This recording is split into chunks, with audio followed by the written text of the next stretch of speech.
announcements that I can certainly go through without slides. So you need to now switch from being a visual learner to an auditory learner. So again, I'm Ann Atkinson, the vice president of the club. I want to make sure you know who the officers are so that you can ask them questions in the intermission time if you have any. Excuse me. All right, so of course, Peter, me, Christine Mills is our secretary. You met her out there in the lobby. I'm sorry, she's the treasurer. She was secretary last year. She's treasurer now. Our secretary is Janice Cobb. You met her out in the lobby as well. And our at-large members are Candace Muratori. I thought I saw her. Maybe she's not here tonight. Okay. Chris Roybal, back in the back. He's also our hospitality chair this year. And oh, by the way, he could use some help.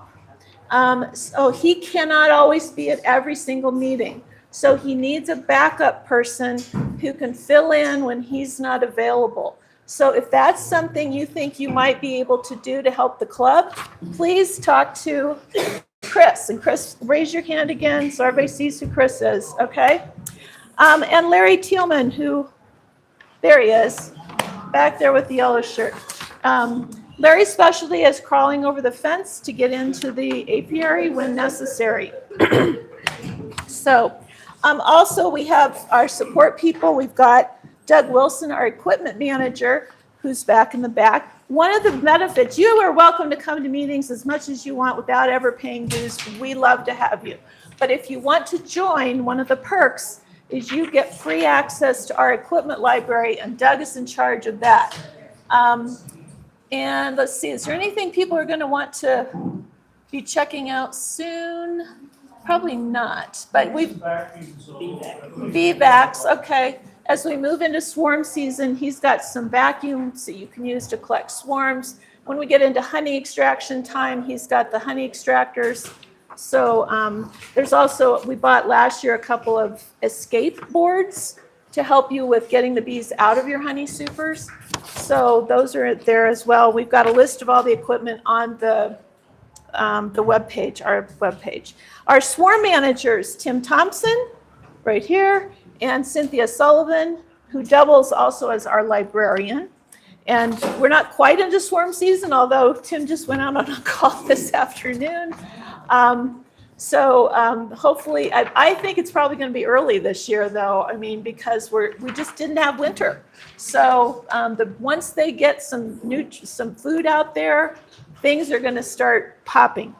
And then Janice Cobb, right there, is also our apiary manager this year. So she's in charge of our club apiary, which is up off of Parker Road and E470. We'll probably start having classes in April, you think? Okay, so we'll set a date sometime and Mark is the education person for that. So we'll figure out a good time and date to do our first class. That's another perk of being a member. You have to be a member to participate in the apiary sessions. And, videographer, again, Tim Thompson and Brian Clemens, who I saw just sneaked in the back there, back in the corner. So they're the ones that put us up on the air, so to speak. So couple of announcements. We do have a website, and if you're a member, you get access to all of the materials on the website. I will be putting the slides from tonight's presentations on the website, so if you are just a visual learner and you need this information in front of you, you can go there and get it. And again, at the end of the meeting, please help us by cleaning up after yourself. We do have to leave. We don't have janitorial service, so we have to clean up after our meeting. So appreciate your help with that.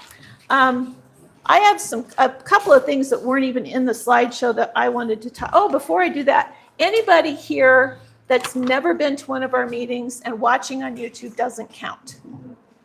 Ah, yes. You look familiar. I know you from some.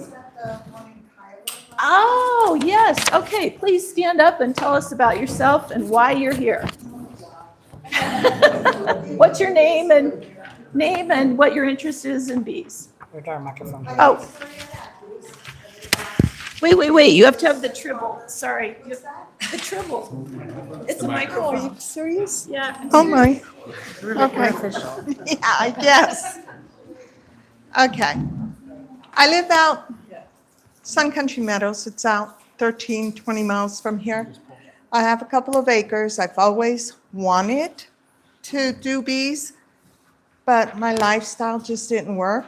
I was a truck driver for quite a few years, and I was gone from home, and I retired from that. I'm now a bus driver, driving special needs students.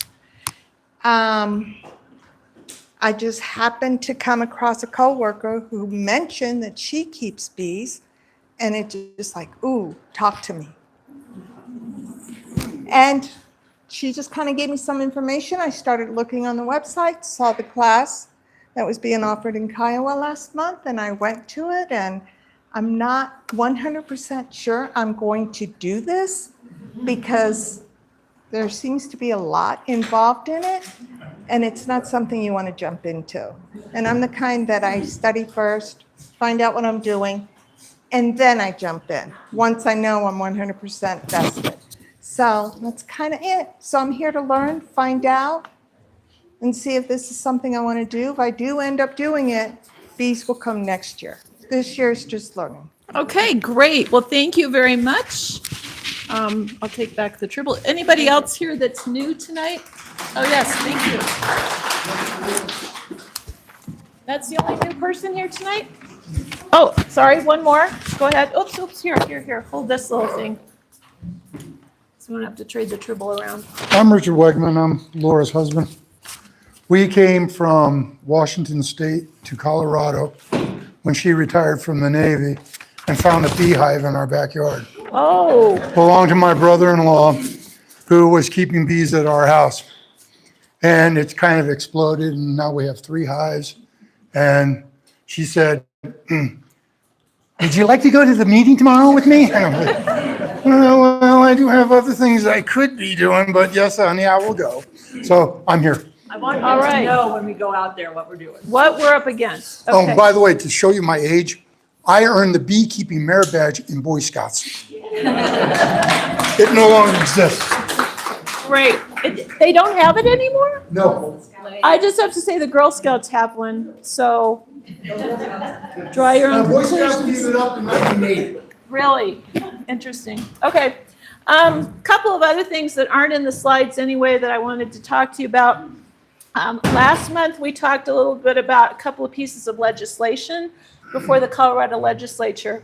Again, as a 501c3, we cannot advocate either for or against these things, but I can certainly educate you about them. So the first one is Perry's favorite, the Seed Act, which would prevent farmers, anybody planting seeds, from using the pesticide-coated seeds unless they request. The way the legislation is, it would not allow anyone to use any Treated seeds, thank you. Treated seeds, unless they got an exemption, there was a way. But last week on the 26th, that was postponed indefinitely within the committee, which I think means it's dead. The reason they did not define what a treated seed was, because most of the stuff you buy to plant in your garden Was treated in some way, yeah. I think part of the problem is that there's a $600,000 fiscal note on it, which means it would cost the state $600,000 estimated. And since we penny pitch everything in Colorado, that was probably a problem, but I don't know anything more about it. The other one that's probably of more interest to most of us is the revisions to the Cottage Food Act. As you know, if you are selling, giving away your honey, you need to comply with Cottage Food Act rules as far as packaging, labeling your honey. It allows you to do that all in your home kitchen and not in a commercial kitchen. And that's kind of the way it is right now. You are currently limited to sales of $10,000 a year or less in order to qualify per product to qualify for that program. So in January, a revision was introduced, primarily nothing that would have affected us because it was just to add in light foods that have temperature sensitivities, like tamales. Hence, it's been kind of called in the press, you'll see the tamale bill or the tamale law. It's to allow people to sell those heat-treated or heated foods. Again, didn't apply to us, but it did get rid of the $10,000 limit, which would have been great. Well, the committee wrote it up, and in committee, they went ahead and put a time limit or you're hearing me twice. So what the committee did was to go ahead and put back in a dollar limit, but it's $150,000 per year. So I don't think any of us are selling $150,000 worth of honey. And that amount will be increased every year using the cost of living. It'll go up in cost of living. So that's a good thing. The other thing that it would do is right now the law says we have to put our physical address on the label, which and a lot of people are a little squeamish about putting their home address on the label. This would change it to allow you to just put the county on it. You wouldn't have to put your address, but you would have to put a registration number on it. What registration number? Well, it also provides that the state health department would establish a registry of people doing cottage food. And so you would be in that database, okay? So you would get a number. Therefore, this bill has a fiscal note of $158,000. And I think that amount is to set up that registry and get that up and going. So whether that will kill it or not, I don't know. But it has passed out of committee and been sent to appropriations. So it's going to be up to appropriations to decide, do we have $158,000 in the budget to get this program going? So anyway, that's where that is. And these are all pending? Yes, these are all pending. They're all pending, so Right. we don't have any changes yet. Right, correct. So none of that I just said is true yet. This is what is in the legislature right now. And this is only in the House. So even if the House passes it, it has to go over to the state Senate, go through their process. I'm somewhat, I think it might have a chance though, because it is a bipartisan bill. The sponsors, it's a Democrat and a Republican sponsor. So usually when you see that, things are going to go through. It's just a matter of the money. The money is the thing that cancels out everything in Colorado. So anyway, this is my loving husband. He just brought me the thing.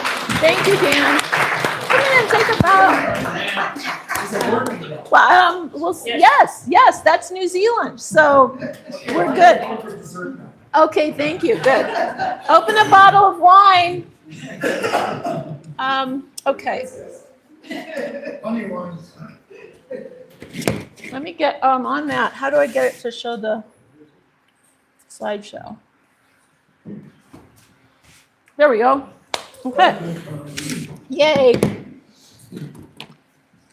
Oh, a couple of things that aren't in here I wanted to talk about also. And this is hot off the presses as well. Highland Bee Club, Mark is vice president of Highland Bee Club, has been awarded the bid to host the November 14th winter meeting of the CSBA. Congratulations, Highland. But they did this because we said we would help, okay? So we don't have any details or ability for you to sign up for anything yet, but we are going to be asking folks to volunteer on the 14th and probably some time before that, getting things set up, breaking everything down, running the meetings, serving food, etc. And we'll get more communication between the clubs to figure that out, but just so you know that. Also, the CSBA summer meeting, put this on your calendar, June 12th and 13th in Rifle at the Garfield County Fairgrounds.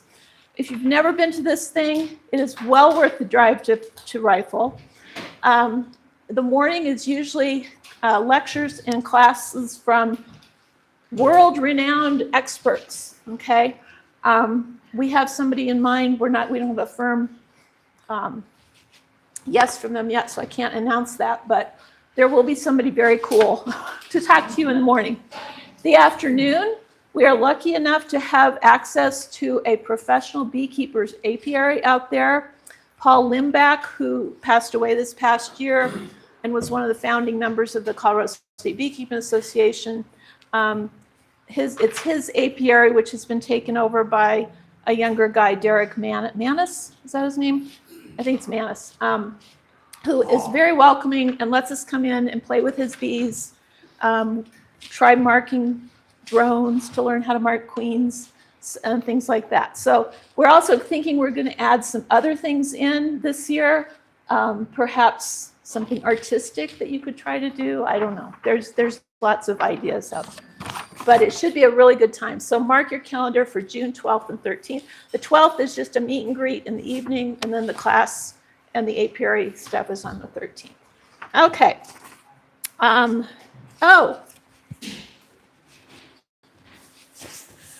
This was left on the back bench at last meeting. Okay, well, somebody from Goodwill is going to get it, I guess. Or it'll go in our lost and found. Also, somebody won this in the raffle. You did, and you left it here. Yes. Okay. All right. Garage sale. Okay, now we're back to the slides. Garage sale. So we are having a garage sale in just a couple weeks here, and Janice is collecting donations. Do you have anything to say about that? No, some people brought things tonight, I appreciate that. If you still want to donate, I sent out an email that has my phone number. Call or text me, and I will come pick it up. Or we can do a meetup. There's still time. And also, we will need volunteers at the garage sale. I don't think we have a way to have people sign up yet, but I will work with our webmaster and get a sign-up sheet for the 21st of this month At Tagawa. at Tagawa's. What time? Yeah. Do you know what time? Setup's 8:30, the event runs from 9 to 2. It's inside this year, correct? No, actually it's not, Chris, it's outside again? Yes, same location as last time. Okay, yeah. That was something I heard a while back, so I guess I was wrong. But yeah, if anybody can come and help that's appreciated as well. Okay. Thank you. We did have somebody email the club. It's sounds like an elderly gentleman who has got some idea for a new kind of beehive, and he wants somebody with experience designing and building beehives to help him out. If anybody is interested, I can give you this email and you can contact him. All right, next on the agenda, we have Christine is going to talk to us about mentoring. And let me pull up her PowerPoint. She's gonna show me how to get to the slides. Oops. Where is it? Slideshow. There we go. There. So just, here's your mouse, the pad, and just Oh, gotcha. hit that arrow. Okay. Just push on it. Tribble. Oh, Tribble. Oh, my goodness, thank you. Well, hello, and thank you all for being here. My name is Christine, and I'm very excited to officially announce our mentorship program. This has been in development to help support our newer beekeepers. And tonight I'll just I'm going to be short. There's a lot more information on our website, but I'm going to go over just the basics of the program and then how to sign up. Okay. Our mission and objectives. We want newer beekeepers to feel supported. It's about sharing practical, applicable advice. And if we have stronger or more educated beekeepers, we're going to have stronger bees in our community.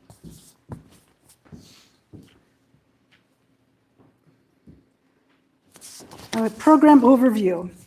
This program is open to club members. It runs spring through fall, so we're thinking April through September. It's informal and flexible. So most pairs should meet once a month, and you decide what works. If it's in-person meetings, if it's texting, if it's phone calls, or a mix of all of that, that is all up to you. It's volunteer-based and it's free. And we strongly recommend that new beekeepers take a beginning beekeeper class before enrolling in the program.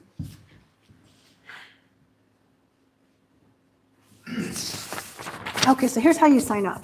So this is our main page on our website. And you can see on the blue bar, it says mentorship. So click on that. And you come to the mentorship page, which has a bunch of information, including this yellow bar down here. I'm sorry if I'm blocking people's view. Sign up here to be a mentor or a mentee. And this will pop up. This is a real quick form. It's like 7 or 8 questions, and it'll help me pair mentors with mentees. So our timeline. So we're going to have March as our sign-up period. Then we're going to have matches done early April. Active mentoring runs through September. And then October, we'd like to have a follow-up, kind of a feedback and a kind of a celebration and some takeaways.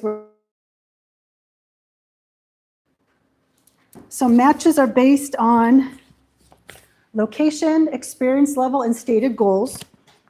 Now, we do have a limited number of mentors. So if we can't match everyone, we do have our monthly apiary events. Members are welcome to come there, and that could be more of a group mentoring. Mark, you're helping out with the education on that. And then we've got our club meetings, where you could find a mentor on your own. What else? Are there any questions about what I've covered so far that I can answer? You know, you have a sign up through March and then Yep. kind of announce pairings or what's going on. Yes, sign up through March, and then we'll announce in April, early April. This is what I hope happens, so we'll see. Where's that found on the website, another question? Where on the website? So this is on, it's on our main page. You just click on that slide. There you go. Okay, our main page. So this is if you go to Southeast Beekeeping Club. On that blue bar at the very end.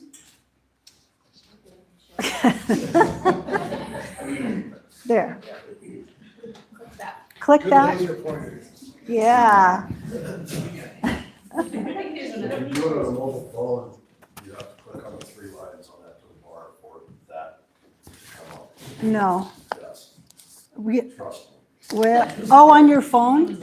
So maybe the mobile version is different. This would be the desktop If you version. get that blue bar and you click on the 3 lines, it will bring up all of those things. On mobile, if you see the blue bar, you click on the 3 lines, and then the mentorship will come up on mobile. So there's a difference. Yes? You had mentioned that you prefer newbies take a beginner class in beekeeping. Where do we go to do something like that? I saw one through CU being offered Yeah. a certification course. Is that it? Or is you- Oh, there's more. We have a slide coming up. Yep. So Candace put together a slide that has where you can take beginning beekeeping classes. So, yeah. I actually just took a beginning beekeeping class at Rocky Mountain Bee Supply, and they have some more like next Saturday, Sunday. It's 5 hours twice, it's 10 hours. Wow. I've heard good things about that class too at Rocky Mountain. How much is it? It's $65, I think.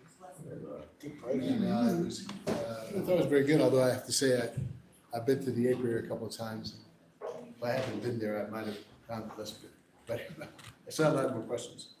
I'm still actually a little ambivalent. Can't find my mouse. I just want to go back to that page. Which page? I can't get the mouse. Where does it go? Which one? Just the last page. This one? Oh, that one. Yeah. Where'd it go? Happy to answer any other questions, or you can catch me at the break, or you can email me. And I'm trying to get the email up, but It's SEBC beemail@gmail.com. And you'll find our email address on our website. And I am in there all the time to get emails, so I don't know what happened. I did it, I guess, I'm sorry. Broke it. All right, well, thank you very much. I'm very excited to get this started, and I thank everybody who is volunteering to make it happen. Sorry, Mom. Christine has worked really hard on this for a while, and actually since last fall. So I think this is our first try doing this kind of a program, but I think it's gonna work out really well.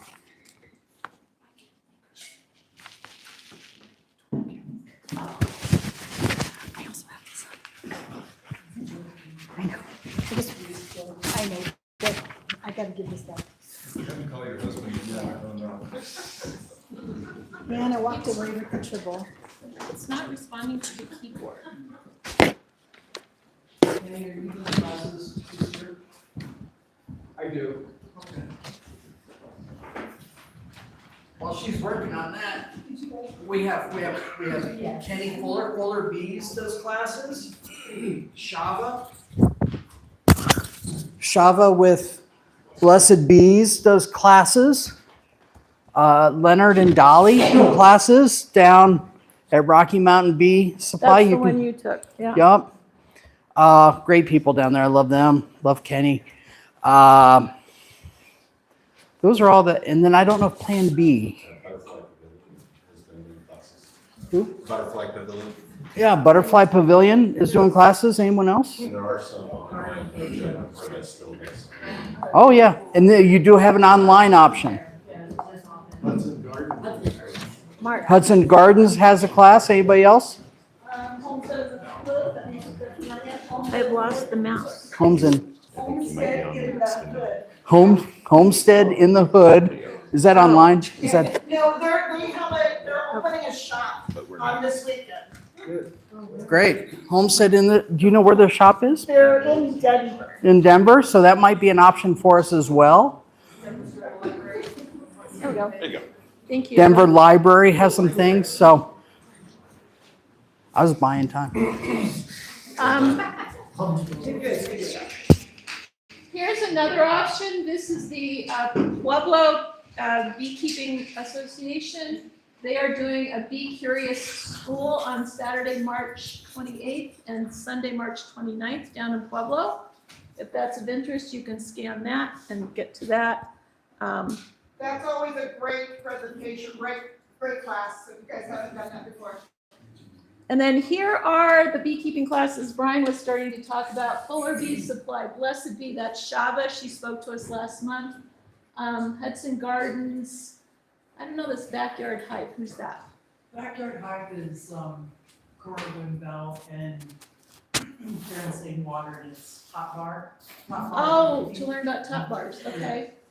Rocky Mountain Bee Supply, Denver Botanic Gardens, and CSU. Would this be on the website or do you need to take pictures?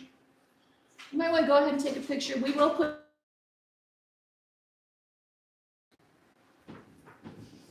All right, now we have our. Oh, sorry. Take a picture. Sorry.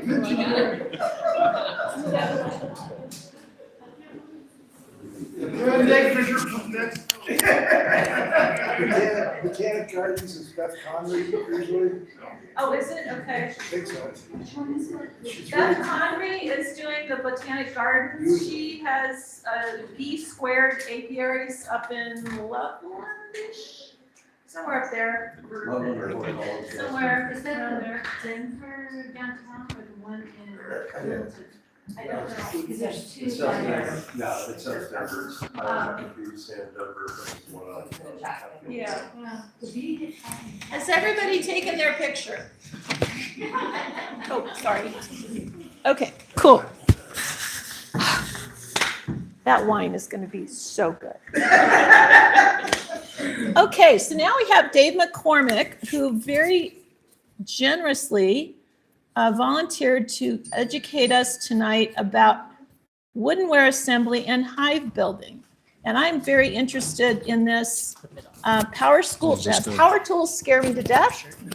And so I am really looking forward to this. So Dave, come on up. Thank you. So to do the mouse, you just have to, Ginny's doing that because Oh, she's I'm gonna on a do that. strict time clock. Okay. Otherwise, we could be here longer than we want to be here. I think. okay.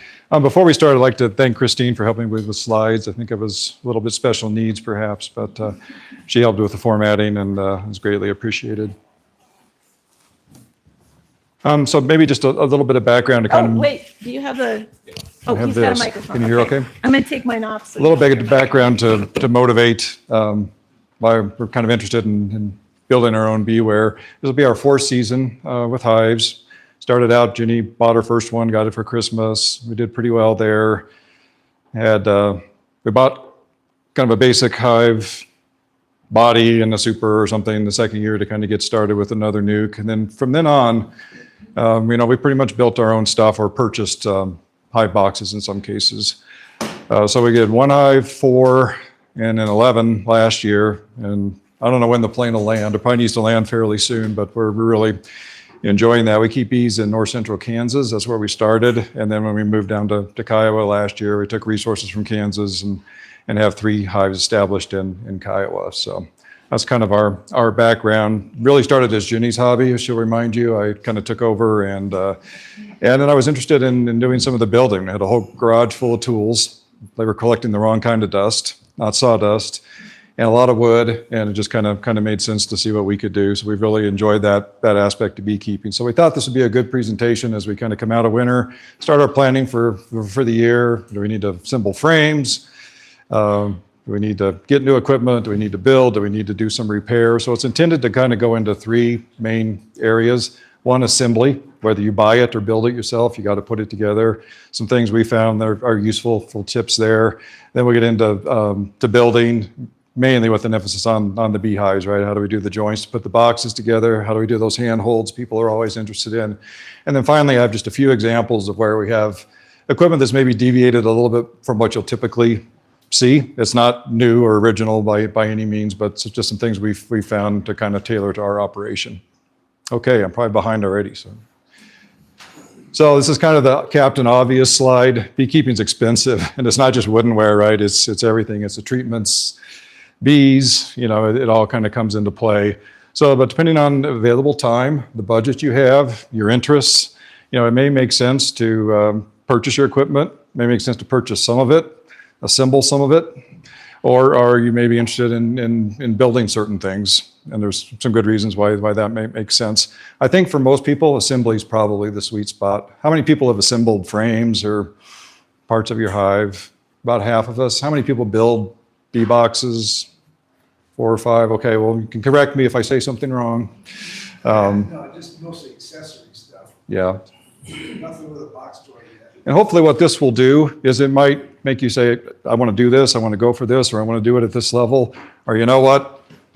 I'm going to stick here and, do some assembly, do some basic things, but, I'm not really interested in the table saw and a router and the things that probably are going to be necessary to take it to the next level. Okay. This is just a slide to remind us all the components you have, right, within a hive, times 2, 3, 4 for supers in the right season. Maybe you run 2 deeps for brood chamber. So can you guys see okay? Okay. There's just there's lots of equipment, right? And that's not even counting feeder shims, fume boards, skateboards, things you need seasonally for splits, queen rearing. The list goes on and on. So I'd estimate, at least 10 pieces per hive. You start getting into 5, 6, 10 more hives. It's a lot of pieces, and that's nothing to say all the frames and foundation that you need. So what are the benefits? It'd be great to stand up in here and say you save all kinds of money. I think you save money like you save money buying honey at the store. If you're into beekeeping, right? You don't buy honey at the store, but you certainly spend it in other places. But I think if you look and try and kind of look at the used market and dumpster dive and do some other things, there are places, it might not be in hive bodies. That wood is very expensive right now. That might not be the place to do it, but maybe top boards or bottom boards or covers. And those are some places where you don't need as much wood, you don't need as much of a skill set, don't need as many tools to do those types of things. And so, there's little niches I think you can fit in if it's something that interests you. What are some of the other advantages? You can customize equipment to a degree to the way you want it, to your operation, tweak something, build something, do something a little bit different. Your equipment's available to a greater extent when you need it. We're in the middle of north central Kansas, we're in Kiowa. It's not a quick run to the bee store to get boxes. Fellow beekeepers can be useful in those situations, but there's something to be said to kind of have an extra, have a spare, and be able to do something even on the fly when you need it. But really, if you don't enjoy it or get some satisfaction out of it, it's probably not worth it at the end of the day. So you either kind of like it or you don't. We find it kind of gives us something to do in the off season, kind of get ready for the season, and then something I enjoy doing. Wood's expensive, harder to find all the time. I do a lot of dumpster diving or in the bin at Home Depot, the purple wood. You can buy in bulk. You can look at buying wholesale to some extent. I need to do some work on that. So if anyone has ideas actually for purchasing wood other than a Home Depot for pine boards, I'd be interested in seeing what you've come up with as well. I spend a lot of time, too much time on Facebook Marketplace, but I found some, cleaning out a garage, pine shelves. I found some wood in a couple of cases. In one case, I found enough wood that I was building supers for $5, a board, which starts to kind of change the equation a little bit. So there's things you can do. And again, as I mentioned before, probably better margins in terms of wood you can find and what you can make for very little money on doing some things other than high bodies. Okay, let's talk about assembly a little bit. Some of this I think is very obvious. Use glue, use exterior glue. Yet, we bought some boxes last year used with some resources in them. We got them home and found out, the finger joints are coming apart. The wood's brittle at this point. There's probably nothing you can do to save that box and put it back together. So glue, we glue both surfaces, whether it's high bodies. We also do the same thing if we're assembling frames. We take the time, glue everything, make sure there's plenty of glue. It's not all being absorbed up in end grain. Use stapler and nailer, can really speed things up in volume. They're not that expensive, particularly if you have a compressor or you're willing to go with pneumatic tools. There's a lot of used things on the market. They're not that much. If you want the battery operated things, that's more limiting and more expensive. Use assembly jigs where it makes sense. Here I'm using a jig. It's just nothing more than 2 concentric boxes. You stand up the side bars in the picture there, glue and nail on your top bars, and you flip the whole thing over, take out the inner box, and then you can put on your bottom bar. We like to put the foundation in while we're assembling. We kind of work together and have enough hands to kind of do that, so we don't have to snap it in later. And then we would always, of course, wax it more close to time to deploy it in the field. Just a quick note on some gluing accessories. This little glue caddy on the upper right-hand corner is well worth having. You don't get glue everywhere. I just keep filling it up. I thought it would, the glue would go dry in it in a year, and I just keep filling it up and using it, so it keeps the glue fresh. Has a much smaller tip than the bottle, so it's perfect for doing frames. I think that's a great accessory.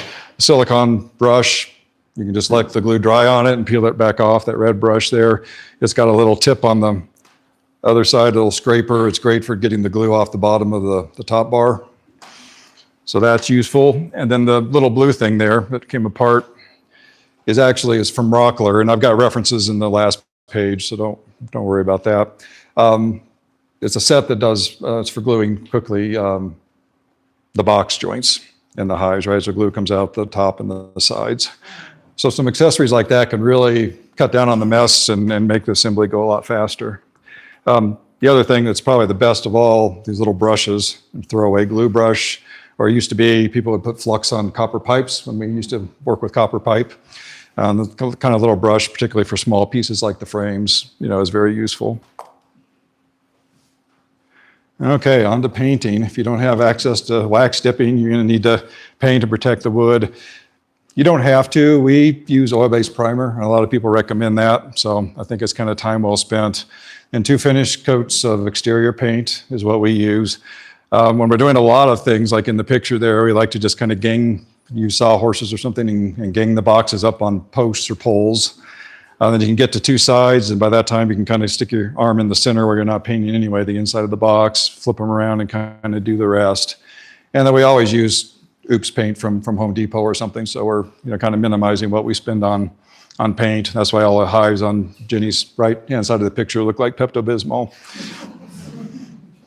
So Jenny really loves to paint. Our son has taken to calling her Picasso. She likes to paint the high bodies. We don't do the supers. So that's just acrylic paints that are widely available. And then another tip is we have a little can of spray lacquer. When we're done, we kind of put a couple light coats of lacquer just to try to protect that paint for a little bit longer. Okay. All right, so if you want to go beyond the assembly and try building woodenware, you really do have to sit back and kind of assess it.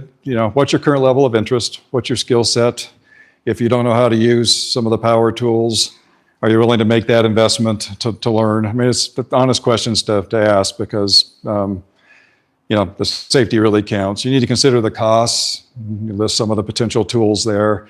Again, you need less tools to do some things. You need more tools to do other operations. And you can look on the used market. Facebook, things are readily available. There's some people that just, please get this table saw out of my garage. So you need to find a starting point that makes sense too, right? To be successful at this or enjoy this, you don't have to do everything. Start and do something. See if you like it, and then you can kind of expand from there. Examples might be a frame stand. You can, customize and build. Feeding shims, top cover. That just is an easier place to start. See if you like it, and then you can expand from there. Okay, just a quick diversion, but I couldn't help myself. I never had these setup blocks before we started doing work on the beehives. I wouldn't be without them now. They just come as a set, and it's just a very quick way to set the height of your table saw blade. Here I'm checking the frame rest, right? It should be 3/8 depth or wide, and it should be 5/8 deep.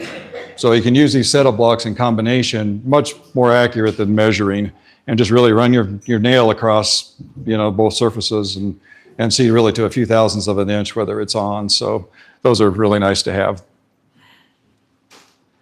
And another accessories, you're going to make a lot of mess.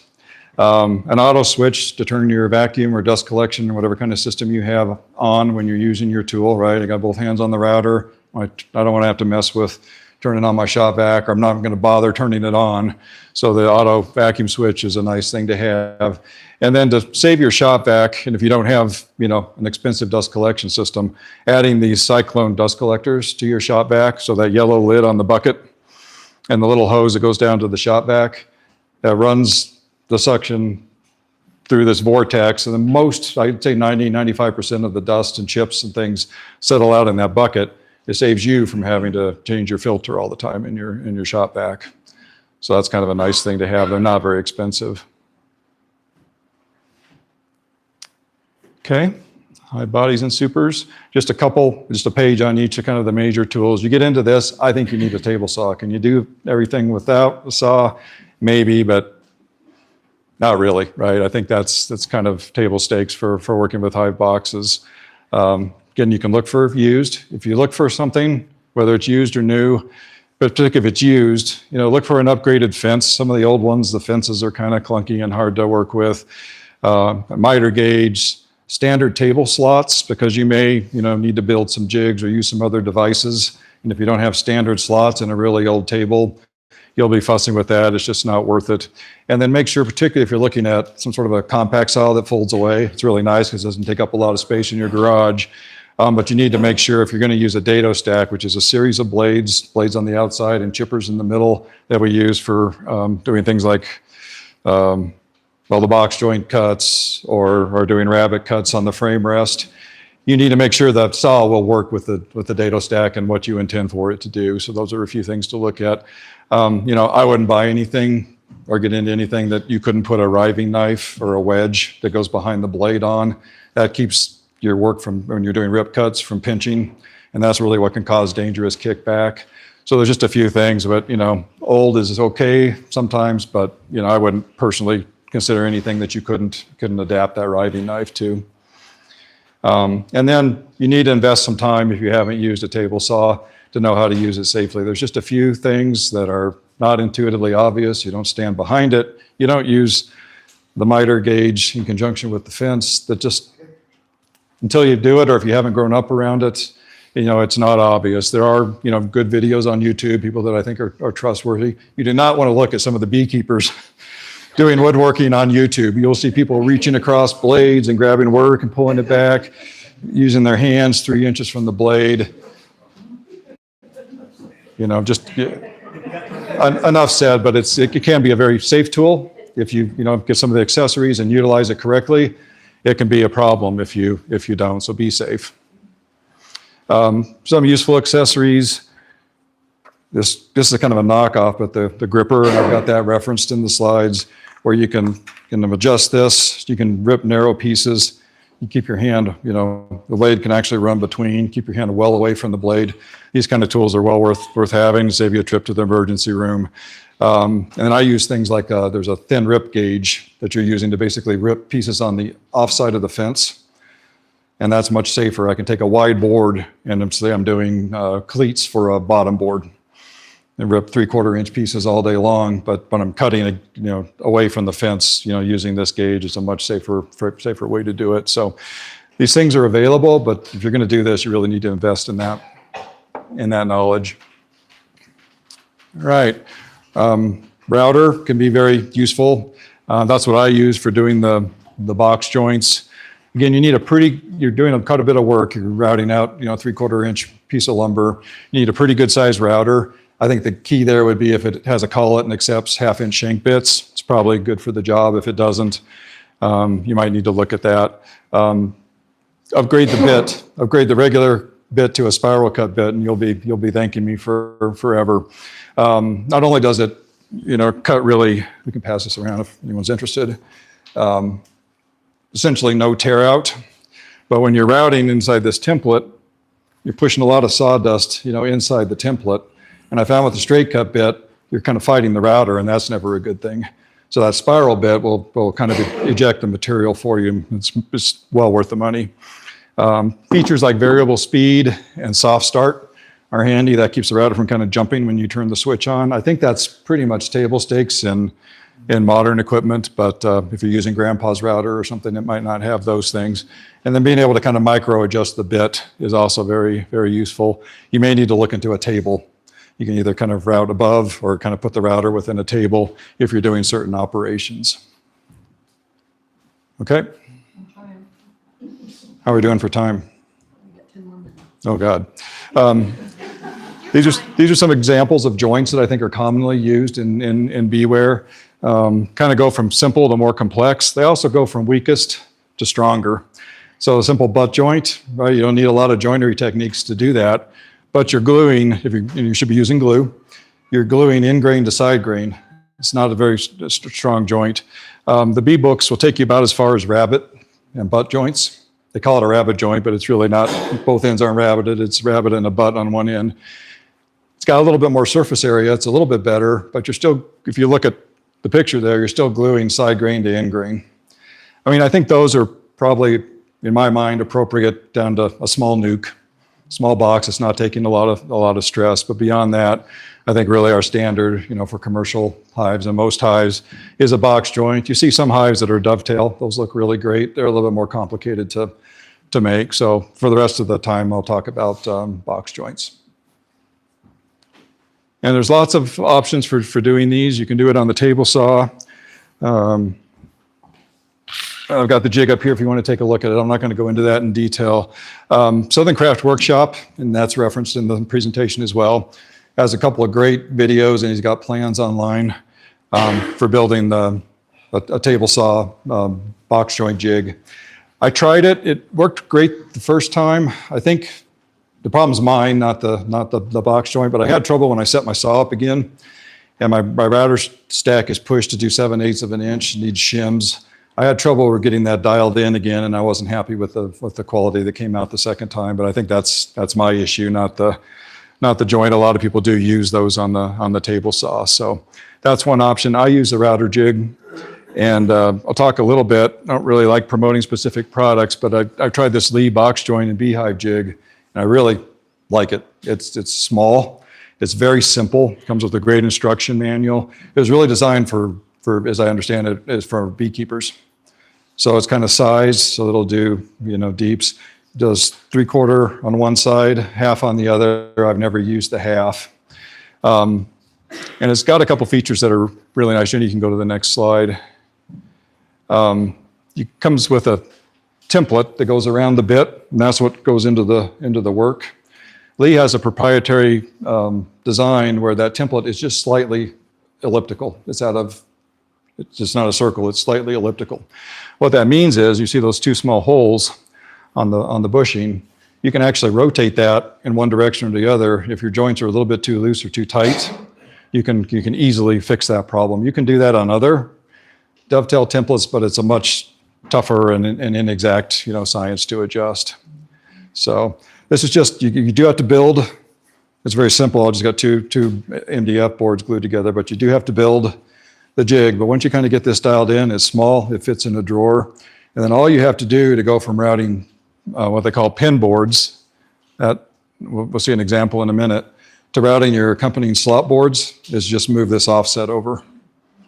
So super, super easy to use, and I really like it. It is plastic, but you take care of it, I think it's going to last and build a lot of boxes. And I don't care if your template's metal or plastic or what, if you hit it with the router blade, it's going to be ruined anyway. So I've been very happy with this. So here's an example of the setup. It's a little tall, but I've got a vise that clamps to a bench, and then you need to clamp the jig. You can use this in a router table as well, by the way, but you need to clamp the jig in. Jen, you can just kind of go through these pictures fast. There I am in action routing, and there's the resulting board. That would be what we call the pin board. And it's longer and has the pins on the ends. And then, like I said, you just flip the offset on the jig and you can cut the accompanying slot boards. And I found, if this lumber goes in and is square and decent at all, this does a great and repeatable job. So there's kind of the rough joint before it's kind of glued and clamped, and then it does make a mess. And I'm capturing about 10% of the mess with my homemade dust collection system, but it gets some of the finer stuff. These shavings, by the way, are really great for smoker starter, fire starter, animal bedding. You can use them, you can reuse them for a lot of stuff. Okay, so this is what everyone wants to know. How do you make the handholds in the boxes? There's a lot of methods on the internet too, and some of them I wouldn't necessarily trust. But basically, you have to have a blade. It could be a single blade, a dado stack, or some sort of cutter, and you got to bring that and the board together at an angle, and that makes the scallop in the handhold. So I use. You can go to the next page. I use a table saw and a 3/4 inch dado stack again. And then this jig, I've got it up here as well. Just fits in the saw. It's got a sacrificial cut that you make once, and then you make darn sure you got the right height adjustment on the dado stack, or you're going to end up making an observation hive. It's got a ramp. It's set at an angle, and you just stick the board on it like that, and keep your hands on the ends and just run it down, and that's what makes the cut. Sometimes you have to run it a couple times. So I've been pretty happy with that. I think that's about the safest setup to do those. And then for the final part, again, these are not novel or brand new ideas, but just kind of an example of a few places where, from watching a lot of videos and learning the hard way and kind of rethinking things, a couple changes we've made from our equipment, from typical equipment. Again, nothing too fancy, but there's kind of a weak point in the bottom boards, the reversible, right? You're routing out a lot of material. You got 3/8 of an inch left on those side runners. That takes all the weight of your hives and your supers, and depending on what you have underneath for a hive stand, does it fully support that? Or do you have bars or 4x4s or something? I haven't had a collapse yet, but kind of watching some of the Michael Palmer, which I also have referenced, video, he kind of thought that and uses a much beefier bottom board. So we're trying those out again. I'm not changing out all my existing boards, but no one reverses those anyway. Does anyone reverse those seasonally? So they have the 3/4 inch and I don't know what they are, 3/8 on the other side. So I've started, you reverse yours? No, I was just trying to figure out what you're showing us there. So are you just attaching those boards, This is the typical right? Langstroth bottom board there. In the picture, the modified Yep. picture, did you shave off the bottom? I don't see where the end of the board is. Like, Yep. I don't see where, So it's just a sheet of plywood. It looks like I call it commercial because that's kind of what it would, you pretend those bottom rails were a pallet. You just got a sheet of plywood and then I've just nailed and glued 3/4 inch shims all around the edge. so this, you didn't modify an existing one. No, that's a new You design. made a new one. Yeah. Okay, that's my question. And it's really not a new design. It's really what, you see those on pallets on commercial Right. boards, maybe without you could think of those bottom rails as being your pallet, right? There's just plywood and cleats on that. I'm working on getting a little bit better wood for those cleats. Then I don't like entrance reducers. Jenny likes them, but I'd kind of like to go to this and but the screws in there just in case she changes my mind. So we're trying to work with those. And the second one is a telescoping cover with insulation. Vance talked in the last meeting about how hot the lids get. And I think there's value not only insulating your hive in the winter, but also in the summer. So what I've started using, I started making these rails in these boxes bigger and bigger and bigger. I started just going to a 1x4, so I don't even have to rip the wood. So it's going to be from the store, it's going to be 3/4 inch by 3.5 inch. I can get 1.5 inches of insulation in there. And then I cut a small dado groove and put a piece of lawn plyboard or hardboard or something in that. And it still hangs down over the hive about, I think, the distance that the original board would.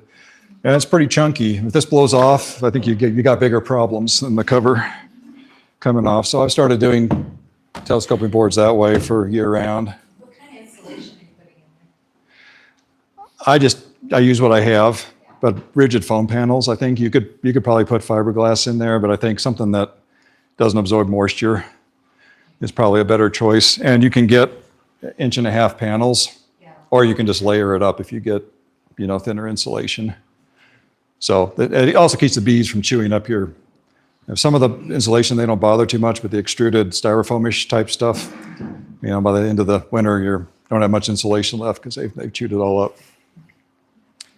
And then the last one, again, I think these have been around. You can buy these in the catalogs I've seen, but kind of, I'd say, repopularized by Michael Palmer, the Vermont beekeeper.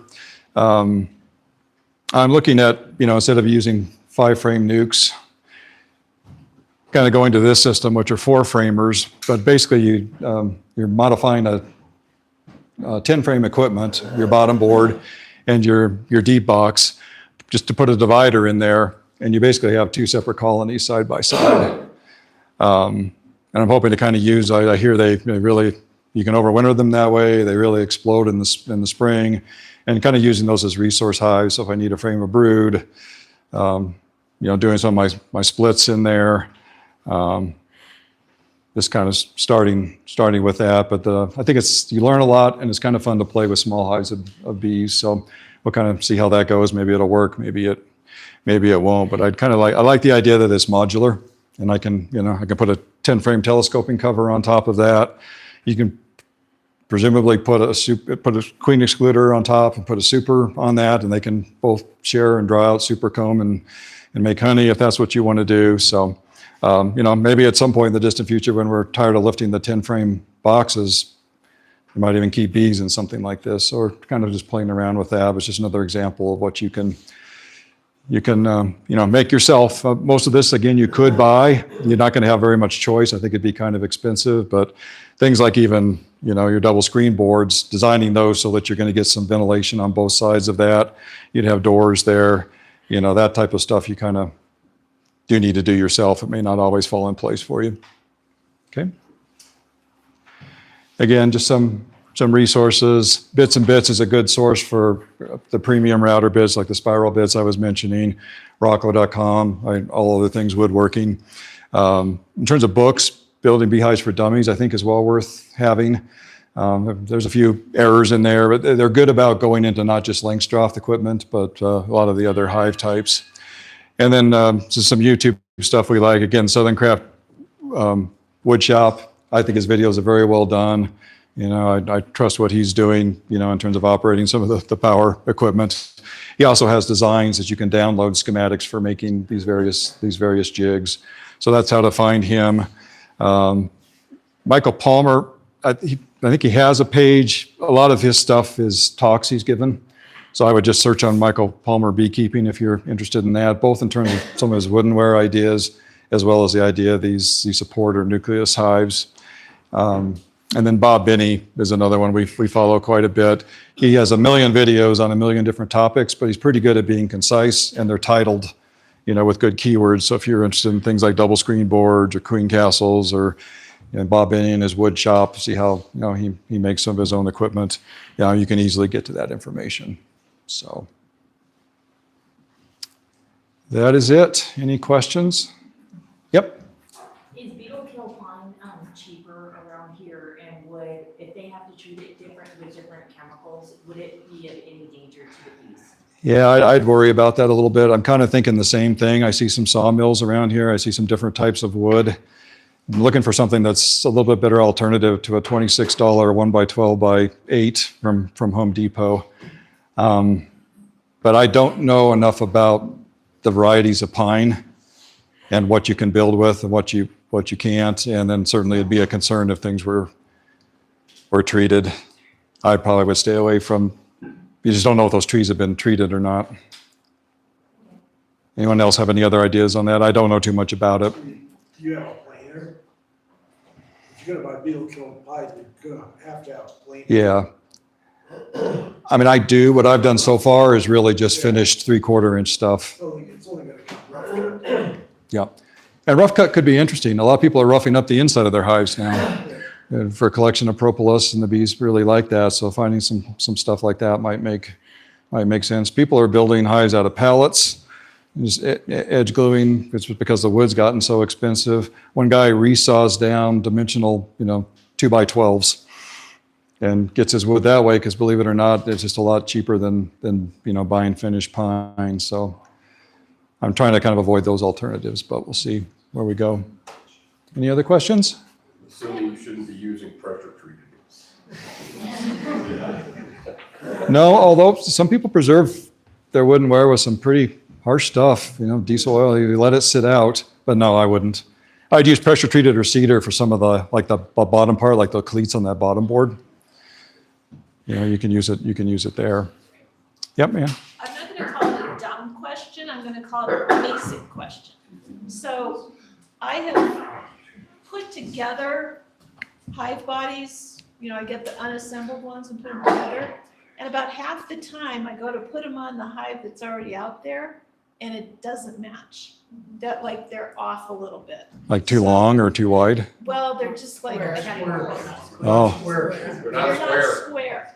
And I swear to God, I'm taking my little square thing and I'm doing that, and any ideas on how to fix that once it. Well, I don't know if your old boxes aren't square, or once you've glued it and together, I don't know that you can really get it.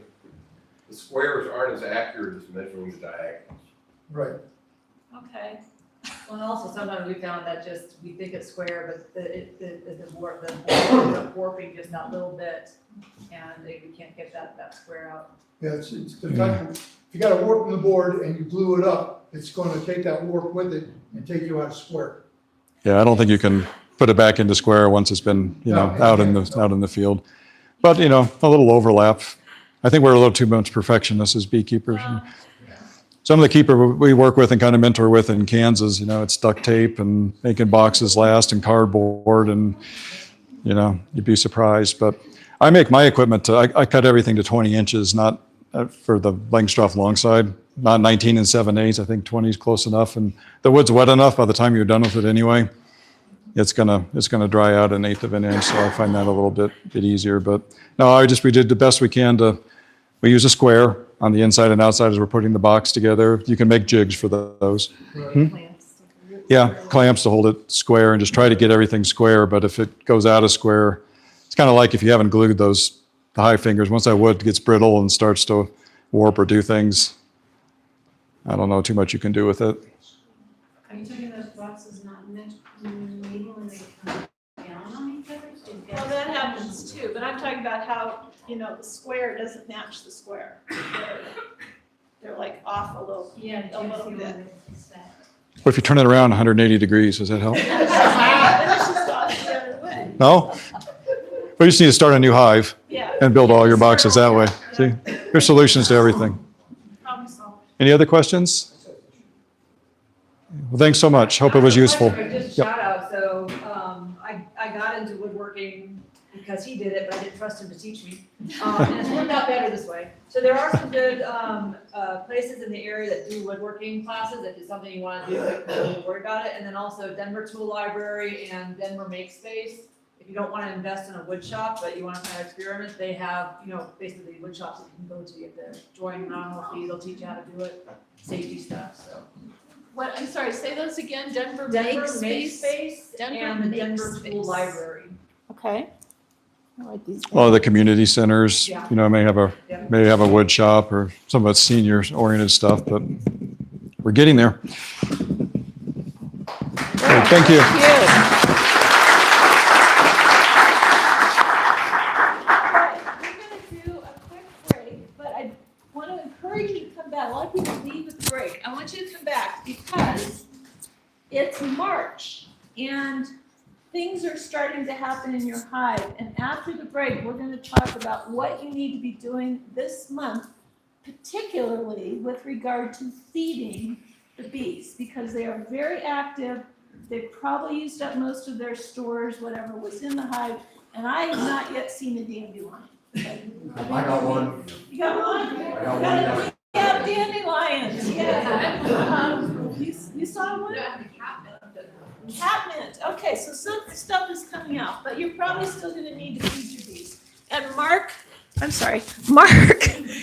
is, I probably yelled loud enough for it to pick up, but Mark is going to talk to us about feeding bees. He's got some really good techniques you can use. And then we will talk a little bit more about other things we should be doing in March. We'll also have the raffle for these fabulous prizes over here. And over the break, think about your most embarrassing beekeeping story and be prepared to tell us about it. And if you have the best embarrassing beekeeping story, you win a bottle of Crud Cutter. Okay, woo. So think about that over the break. And let's come back in 10 minutes. So 10 till 8, we'll come back.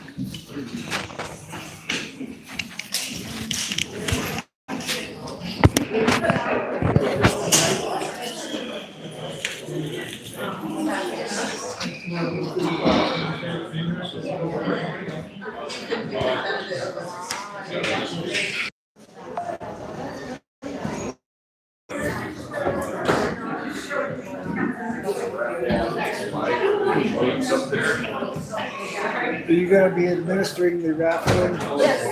Okay. You should know that a single dose of Maroa is 2 packs. So that's one prize. Two pouches is one prize.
I'm still there, but I'm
No, I didn't. I could. I didn't want to be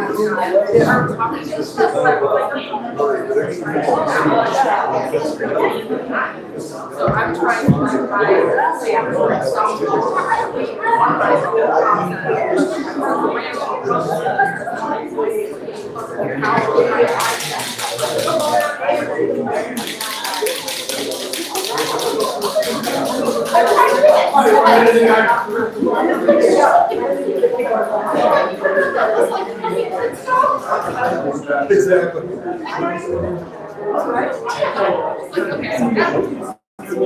After 30 seconds, they have gone to the soft touch.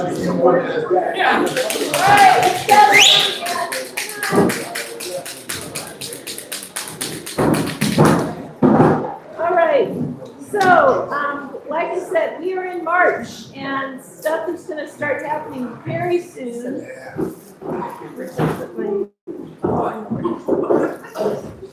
But before we talk about all the stuff we're gonna do in March, Mark is going to,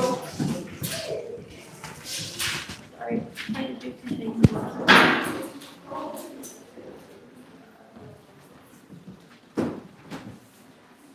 Mark is going to talk to us about feeding. Like I said, we got to feed, we got to make sure they have plenty of water. So Mark, take it away.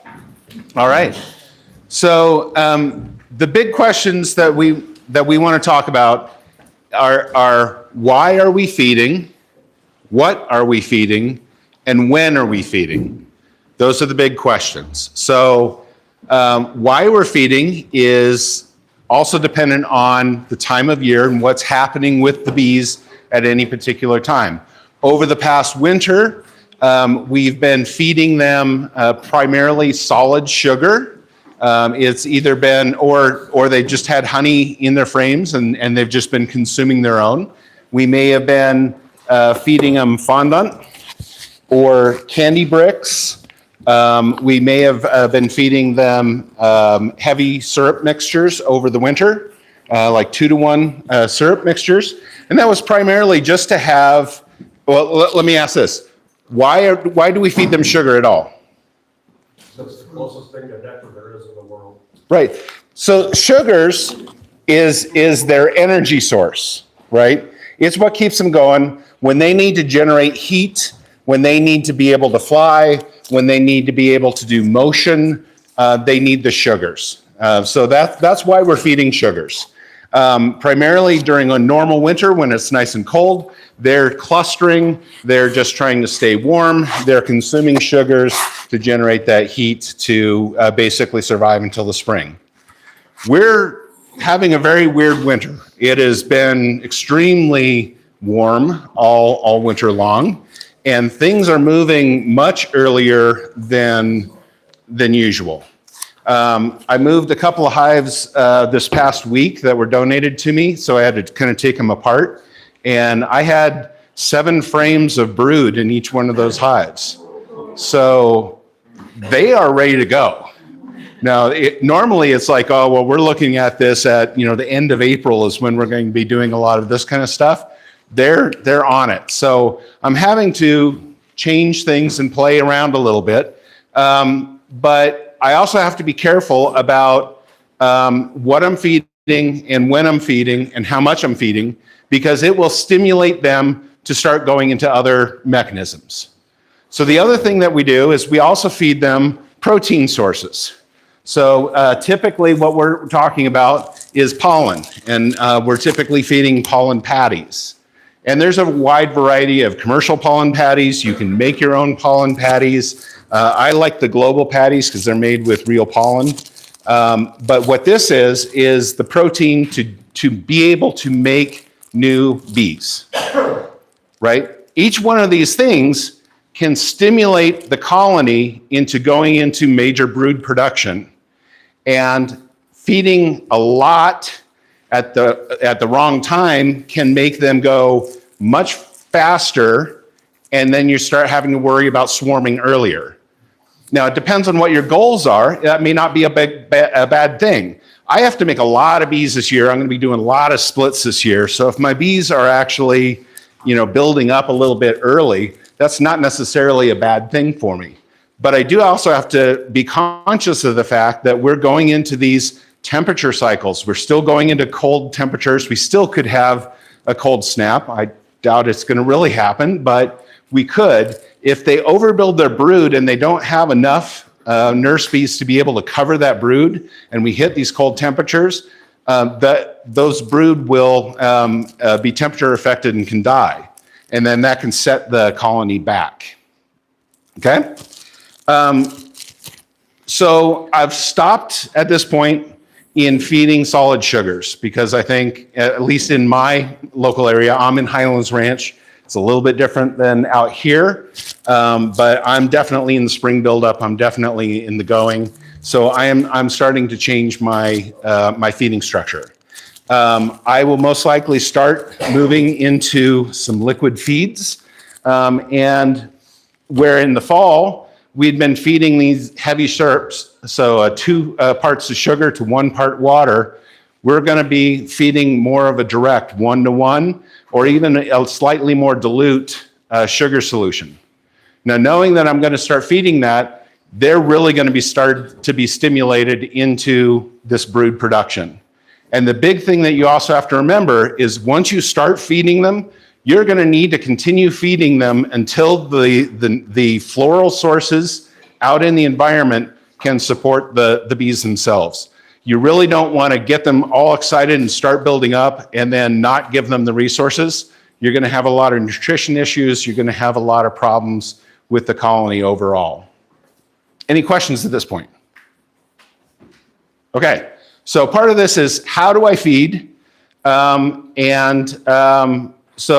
it also depends on what I'm feeding. So if I'm feeding a pollen patty, these are really flexible, soft things. You can just squish them kind of flat, and then you want to be laying them basically right above the brood frames. They will take it. You can peel off the paper. You can also leave the paper on. They'll tear it. Most of it's perforated on one side. But you want to kind of squish it flat so that the brood boxes can fit together and you're not pushing up frames and things like that. But you're just going to squish it. I use a rolling pin. I usually flatten it out a little bit and put it on top of the brood area, and they'll eat it as they see fit. Once I start feeding them liquids, there's a whole variety of different ways that you can feed these sugar syrups to your colony. So there are top feeders, and I'll show you a variety of the different top feeders. There are Boardman feeders that can either be on the front. These are also really good for feeding water, by the way, over the winter. They're good when it's really cold because if you lose the vacuum seal in the jar, it just runs out of the front. The downside is you can also be feeding a lot of wasps at this time. We're starting to get into wasp season, and I've already been seeing a lot of yellow jacket queens. I've already started catching some. So wasp season is also underway. So get the wasp traps ready. Now you can use the same jar that you use on the Boardman feeders. It's basically just a perforated cap. You fill it up with your sugar syrup. You turn it upside down, and the vacuum in the bottle will keep the syrup up. They'll be able to feed out of the bottom of it. You can take a inner cover and cut holes to be able to put these.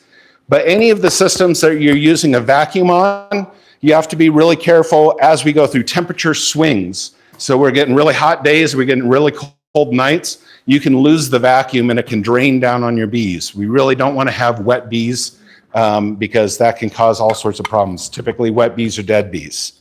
So that's one cautious thing to be said about any system that you're feeding that's using vacuum to hold it up.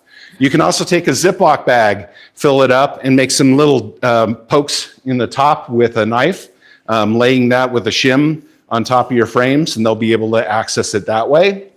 Once again, you have to be a little careful on any of the internal or top feeders when we go through cold nights, because if there's a lot of liquid that is in them and we go through cold nights, you get condensation on the underside of them. Then once again, wet bees are dead bees. So it's also a balance of how much feed do you have in there, what is the temperature looking like, those kind of concerns. Any questions at this point? Do you add supplements to the syrup? Yeah, supplements is a good thing. So there are a lot of different products that are available that you can add as supplements. There's the Hive Alives, there's B vitamins and stuff like that. I have had mixed success with some of them. I've had some of them where my bees refuse to eat the syrup with them in. And this also can come down to individual bees. Some of them like it, some of them don't. If you listen to the manufacturer for like Hive Alive, they say that the brood can increase by 10 to 15%. There's other things that you can also feed once you get into it. Bananas are actually one of the things that there's a lot of research that they can increase your brood yield by about 15%. There's a couple caveats. What you do is you take usually half a banana per brood box, cut off the ends because they can't manage the hard either stem or the flower end of it. You split it down, the peel, you flatten it out and you squish it down just like a pollen patty over the brood area. They will take both the peel and the flesh, and there's micronutrients in it as well. Caveat to that, because they're eating the peel, bananas have a lot of fungicides and other additives that are made to make our bananas look really wonderful. It's not normally a problem for human consumption because we're not eating the peel, but for our bees, that can be a little bit more of a problem. So this is one stance where organic bananas may be a better option for that. But they will basically take it out. The ripeness that you want it to be is it's yellow and just starting to get some brown spots on the skin. If it is all yellow or green, then it is going to be too firm for them to really be able to take. If it is overripe, especially the peel will dry out and they won't be able to take it out. It's not a big deal. Next inspection, you just take it out and go. But that's an option. There's some research, scientific research based on that as well. Hey, Mark. Yeah. Can I make a comment? I've been feeding 1.5. I'm not ready to go to 1-to-1. Right. And so I've been doing 1.5 to 1, which in a 5-gallon bucket is about 30 pounds of sugar-ish. To fill it up with water. Yeah, so these syrup ratios, once again, there's also different reasons that we do. So one of the things is if you get a package and you are going to have them draw wax, they need 8 to 11 pounds of sugar to make 1 pound of wax. The first year off of a package, even off of a nuke, when it's a whole bunch of foundation that they're having to draw out, they need sugar. So sometimes going in a 1.5 to 1 is valuable for that whole wax buildup time as well, even in the summertime. Once they get to in the time frame where we're starting to see floral sources, more dilute is actually healthier for them. Even going to less than 1 to 1 is preferable. Usually not much less than that. Usually like 0.8 to 1. No, we don't. But this is about when and why and what we're feeding, right? So, sorry. 0.8 to 1. Is that sugar to water or water to sugar? Sugar to water. 0.8 sugar to water. So it's a little bit more dilute, which can be a little bit more comparable to nectar. Once you start feeding these things, though, like I said, you're going to be continuing to feeding until they don't want it anymore. The bees know that the floral sources are the best nutrition for them, and they'll stop taking the syrup. They'll stop taking pollen patties, or they'll start dumping bits out of the front of the hive. And so, it's paying attention during your inspections of what's going on. But also, you can also run into some issues with sugar syrups where they've stopped taking it, and you start building up mold and mildew and things like that around it. So you got to just keep an eye on it, keep things fresh. Any questions about syrups at the moment? Yeah. So you're feeding some syrup at this point. What do you do, if anything, let them have as much as they'll take? You can put a little bit in at a time. Some of these methods you can't really control their uptake of it, right? Where you can more with the jar. Are you? Yeah, I mean, the nest looking up, or how do you think through? You can still control how much you're giving them. It's just more trips on a smaller basis, which is more labor for you. But most of us are hobbyist beekeepers with relatively few colonies, so it's usually not too bad for us. Perry has a completely different scenario in, yeah. So, I mean, recognizing that a lot of this still comes down to what are our goals as a beekeeper and what are our resources as beekeepers in what we're going to do. So just letting you know that there are caveats depending on your scale, the size, the type of colonies that you're having. Yep. On the glass jars, if you put them in the boardroom feeder outside of your hive, it doesn't take 17 hours of sunlight to cause the brown mold to start. How do you stop that? Tartar, cream of tartar. Cream of tartar, yep. Cream of tartar in your How much do you put in? bleach. Maybe you could put bleach, but you gotta be really careful with that. You will wipe out the bees' guts if you're not. To give you an idea, 275 gallons of syrup and less than a cup of bleach. Yep. And of course, it depends on how much feed and how often you're going by. You also don't have to use quarts. You can use pints. You can, if you have a lot of colonies that are really big and pulling it down really fast and you're wanting that to, you can go to half gallon. You can do multiple of these, especially if you're doing it on an inner cover. A lot of times what you'll do is you'll take an empty box so you have your inner cover that has the circles cut that's the right size to invert your bottle in, or bottles in, and you have an empty box that you put it around it, and then your top cover over the telescoping cover over the top. You don't have to worry about the sunshine. Then you don't have to worry about the sunshine coming in. They still have access to underneath. The bees are not up in the space because they're, this is where they're interacting with it. So it's really easy to just pop the top. You can take the old ones out, refill them, or put them back in, put new ones back in, however you want to do it. Can we not paint them on the outside? I'm sorry? Can we not paint them on the outside to keep the sun from coming in? You could. Yep. So how much cream of tartar? Is that can also It depends on what you're making. I wouldn't put more than like a teaspoon or a quarter teaspoon in a gallon. Okay, Because that could also retard crystallization too, can't it? I wouldn't worry about crystallization. Any bees that are drinking syrup, especially if it's, like you said, 0.8 parts sugar to 1 part water, 1.3 parts water to 1 part sugar, they're gonna feed it to their babies. They're not gonna be storing it around. They're not gonna be trying to store it at all. I get it crystallizing in a feeder. If your sugar syrup's crystallizing in the feeder, you've got too much sugar in it. Yeah. Right. At least at this time of That's year. all the time of year. Yeah. So When- my rule of thumb is, if I'm gonna have a hive of bees and I put a gallon of syrup on them, I'm gonna give them 7 to 10 days to eat all of that and to use it. Because if I put more than that on it, they're gonna start storing it, and I don't need them to do that. I need them to raise babies. Yep.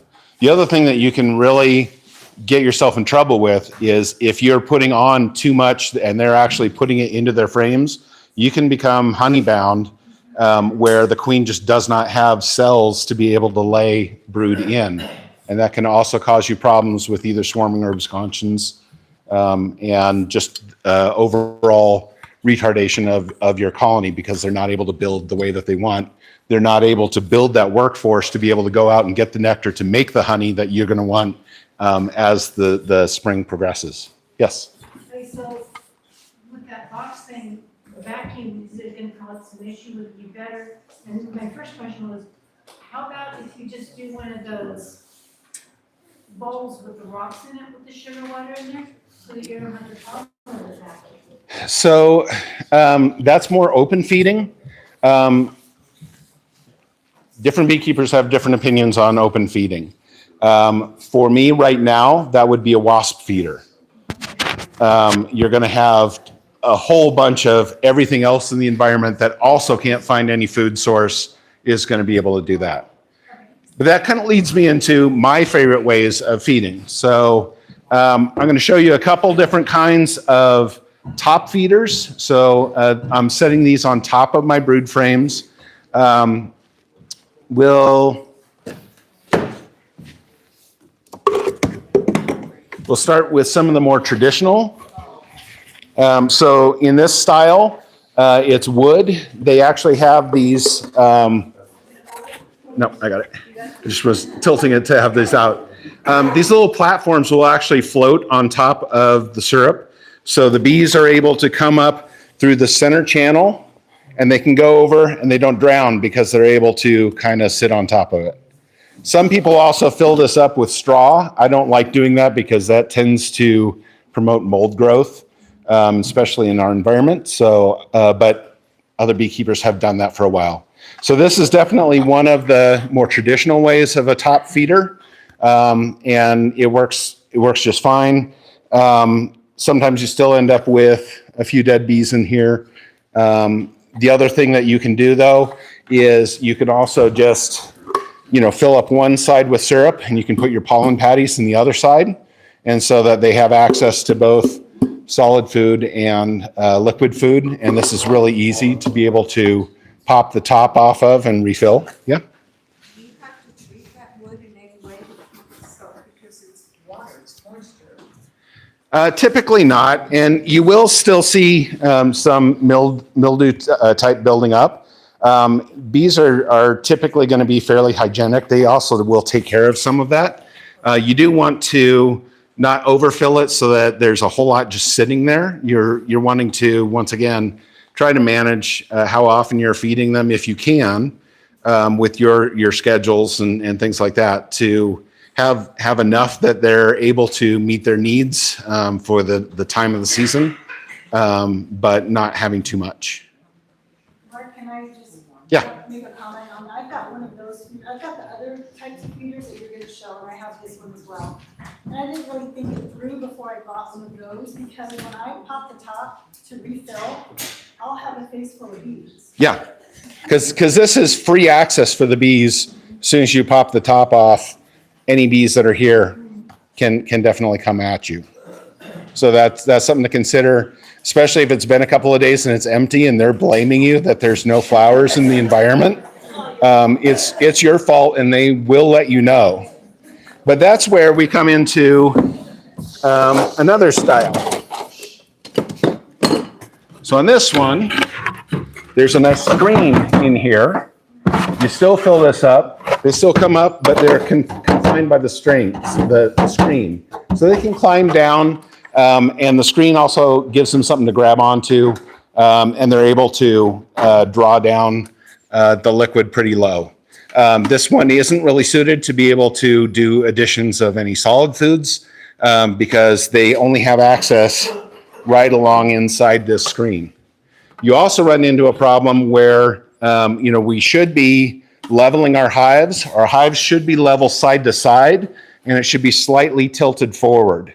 But things shift, things move, and so sometimes what happens is our hives are a little cattywampus, and you end up with a lot of syrup that's down in the corner that they can't access.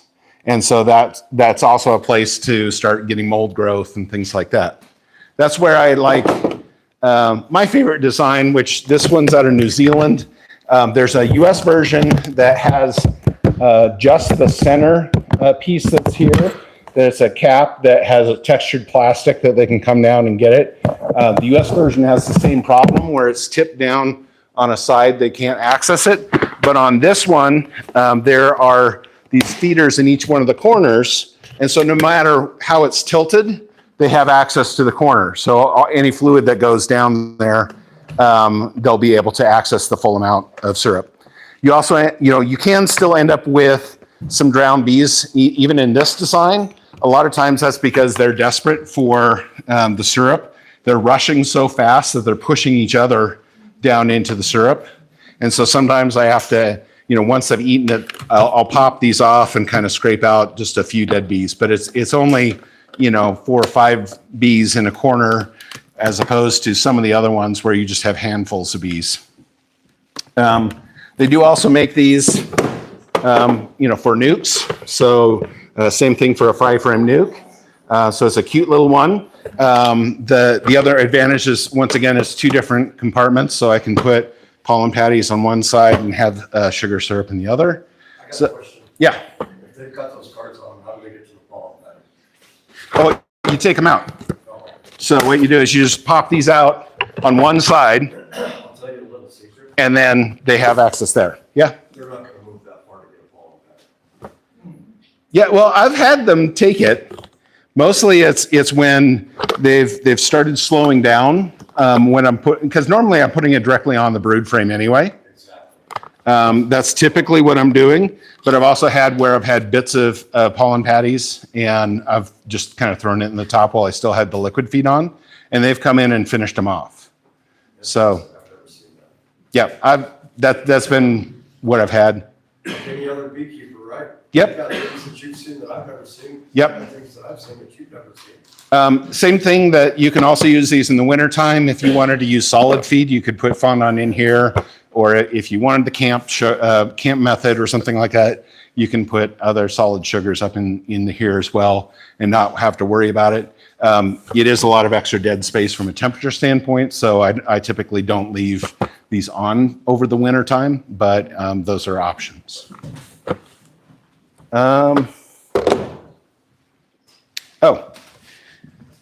There are also frame feeders that we can put inside the hive.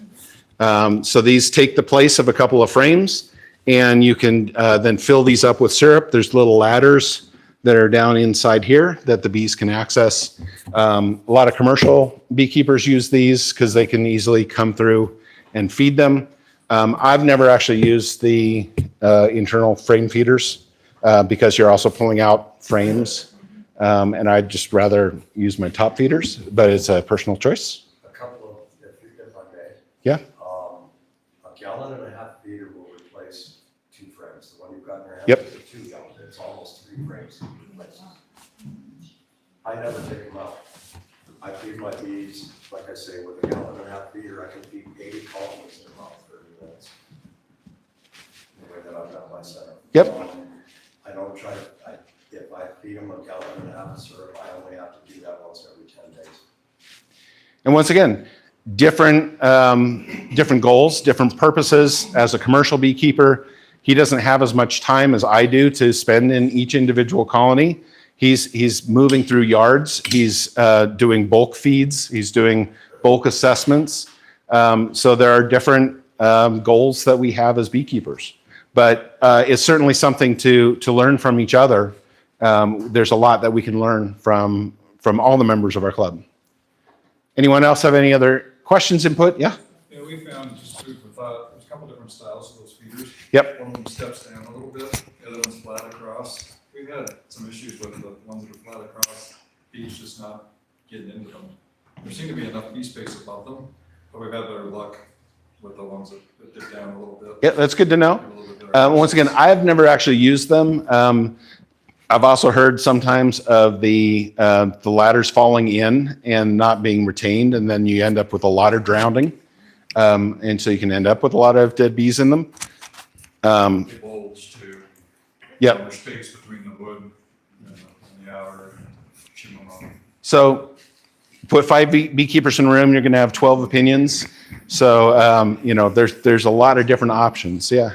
I've tried the top feeders, and then maybe part of that whole skew thing from the box is not quite fitting. But every year I've tried them, I've had ants kind of getting in there in the earwigs. Any suggestions on controlling the ants? Straight on the ground? What was that? Are your hives sitting straight on the ground or do you have? No, they're on stands. Yep. They're on stand. Yeah. So how I address that is actually on my landing board. So one of the things that I've started doing with my landing boards is I put leveling feet on them. And so that also helps me level my hives and readjust the level on my hives. And then I just take axle grease and smear it around there so that they can't get up to access the hive at all. That doesn't help with flying insects, but any of the ground insects. Yeah, it takes care of the earwigs and ants for me. Okay, thanks. And it allows me to re-level fairly easy. Leveling feet? You can use Vaseline as well. I'm sorry? Vaseline. Yeah, the problems I've had with Vaseline is on really hot days, it melts and runs off. So I've actually ended up going with a heavier axle grease just to keep it in place. Other people have also taken like little tins and put feed in them and then fill that with oil. But I've also seen some other people that have done that you get dusty days and the dust then makes a layer across the oil and then they're able to access that as well. So you put it on the edge of the bottom board underneath? I put 4 feet on my landing board and, one in each corner where it's going to sit on my stands. And then, I back them out to adjust it. And that level of screw is where I put my axle grease. How thick of a layer of washing machine? I just goop it on, The old one. Yeah, enough. Don't lick your finger. Any other questions? Any other comments? You're starting to use the black one right now. When are you starting? I am likely going to, like I said, I've just moved these hives and I've got a lot of brood in there. A lot of times this time of year, I'm also looking at the possibility of reversing boxes where they've moved all up into the top box, and then I can take the bottom one, I can take out old wax from last fall, and then I can swap it up as long as there's no brood that's in there. And I've got brood everywhere. My hives are just going gangbusters right now. So this year, it's too late for me to do things. Other years, it's been later, but a couple of years ago, I had flying drones on February 2nd. So I've had all sorts of microclimate things in my neighborhood. I think we're gonna have an early swarm season. I think so too. Yep. All right, thank you. Mark.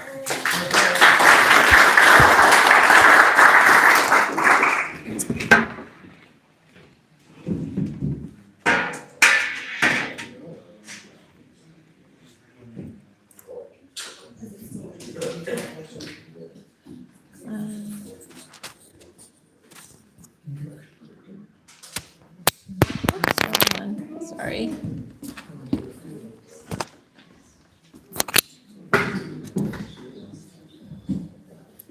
Okay, so what else are we doing in March? what's everybody else doing in March? You folks that have kept bees for a couple of years. I'm sorry, what? Treating for mites. Yeah, this would be a good time to do your first mite test if you haven't done any over the winter. That's a good idea.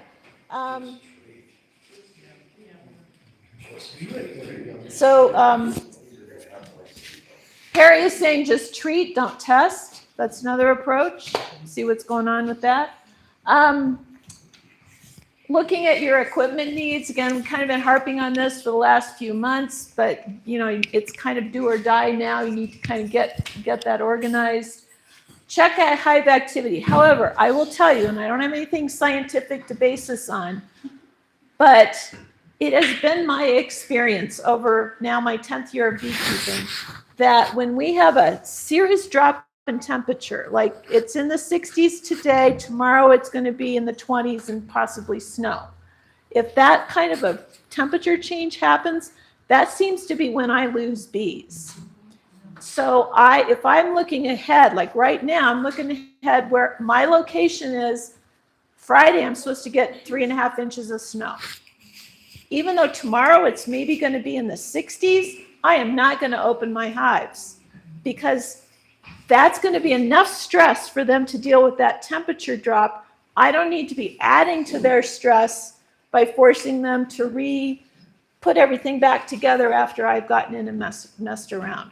So I think at this time of the year, when we have those big swings, you've really got to look out several days in advance before you open that hive and get into it. That's my personal feeling. Anybody else agree with me on that?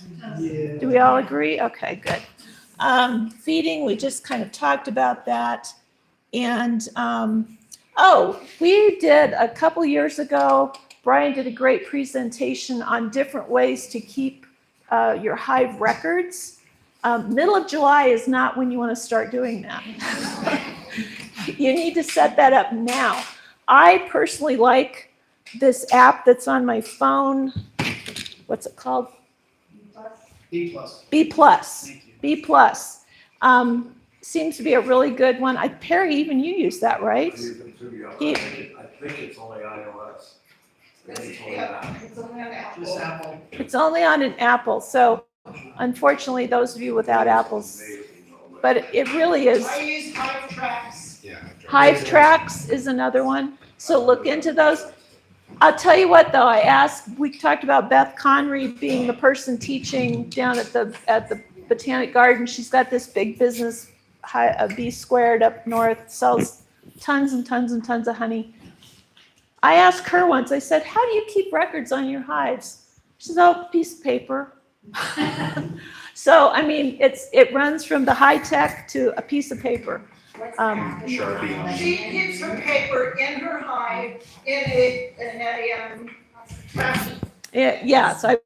Thank you. It's right there with the hive. So, yes. What kind of, new-ish, what kind of records are? So you're going to want to record basically what you see.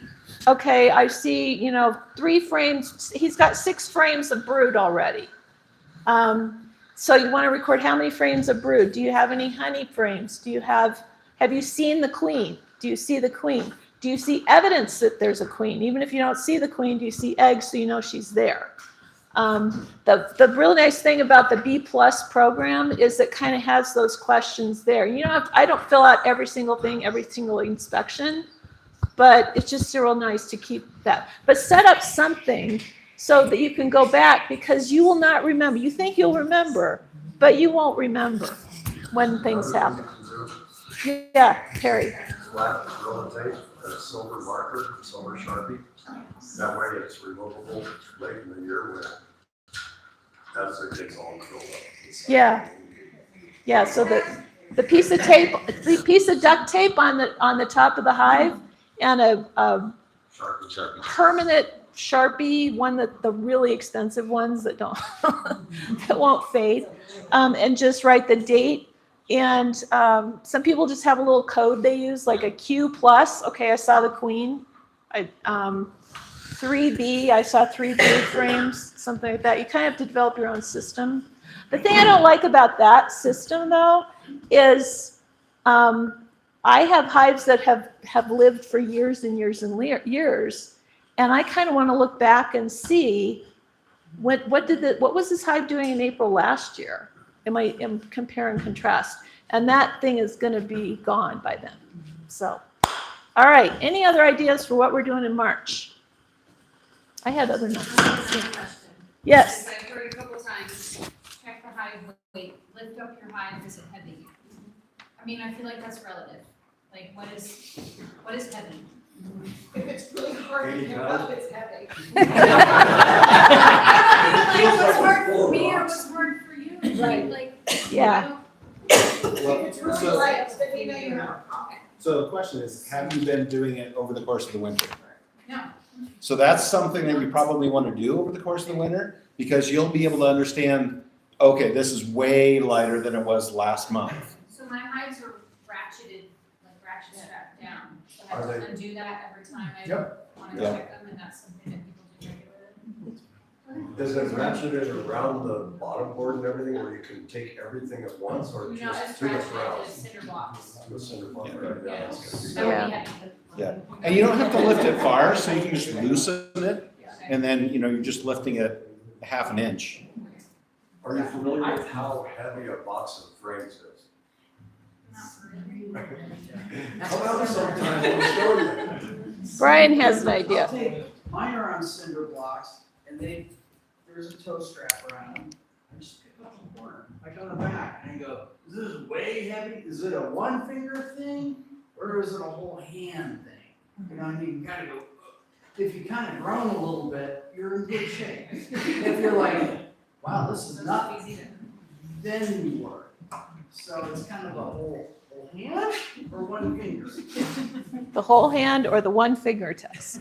The other thing I would suggest is if you, and we were just talking about this over the break, if you have a dead out, I used to just be so frustrated and just take all this stuff apart, clean it up, whatever.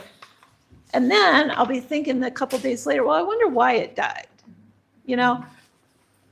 Be deliberate and intentional when you're cleaning out a dead out. Take some pictures.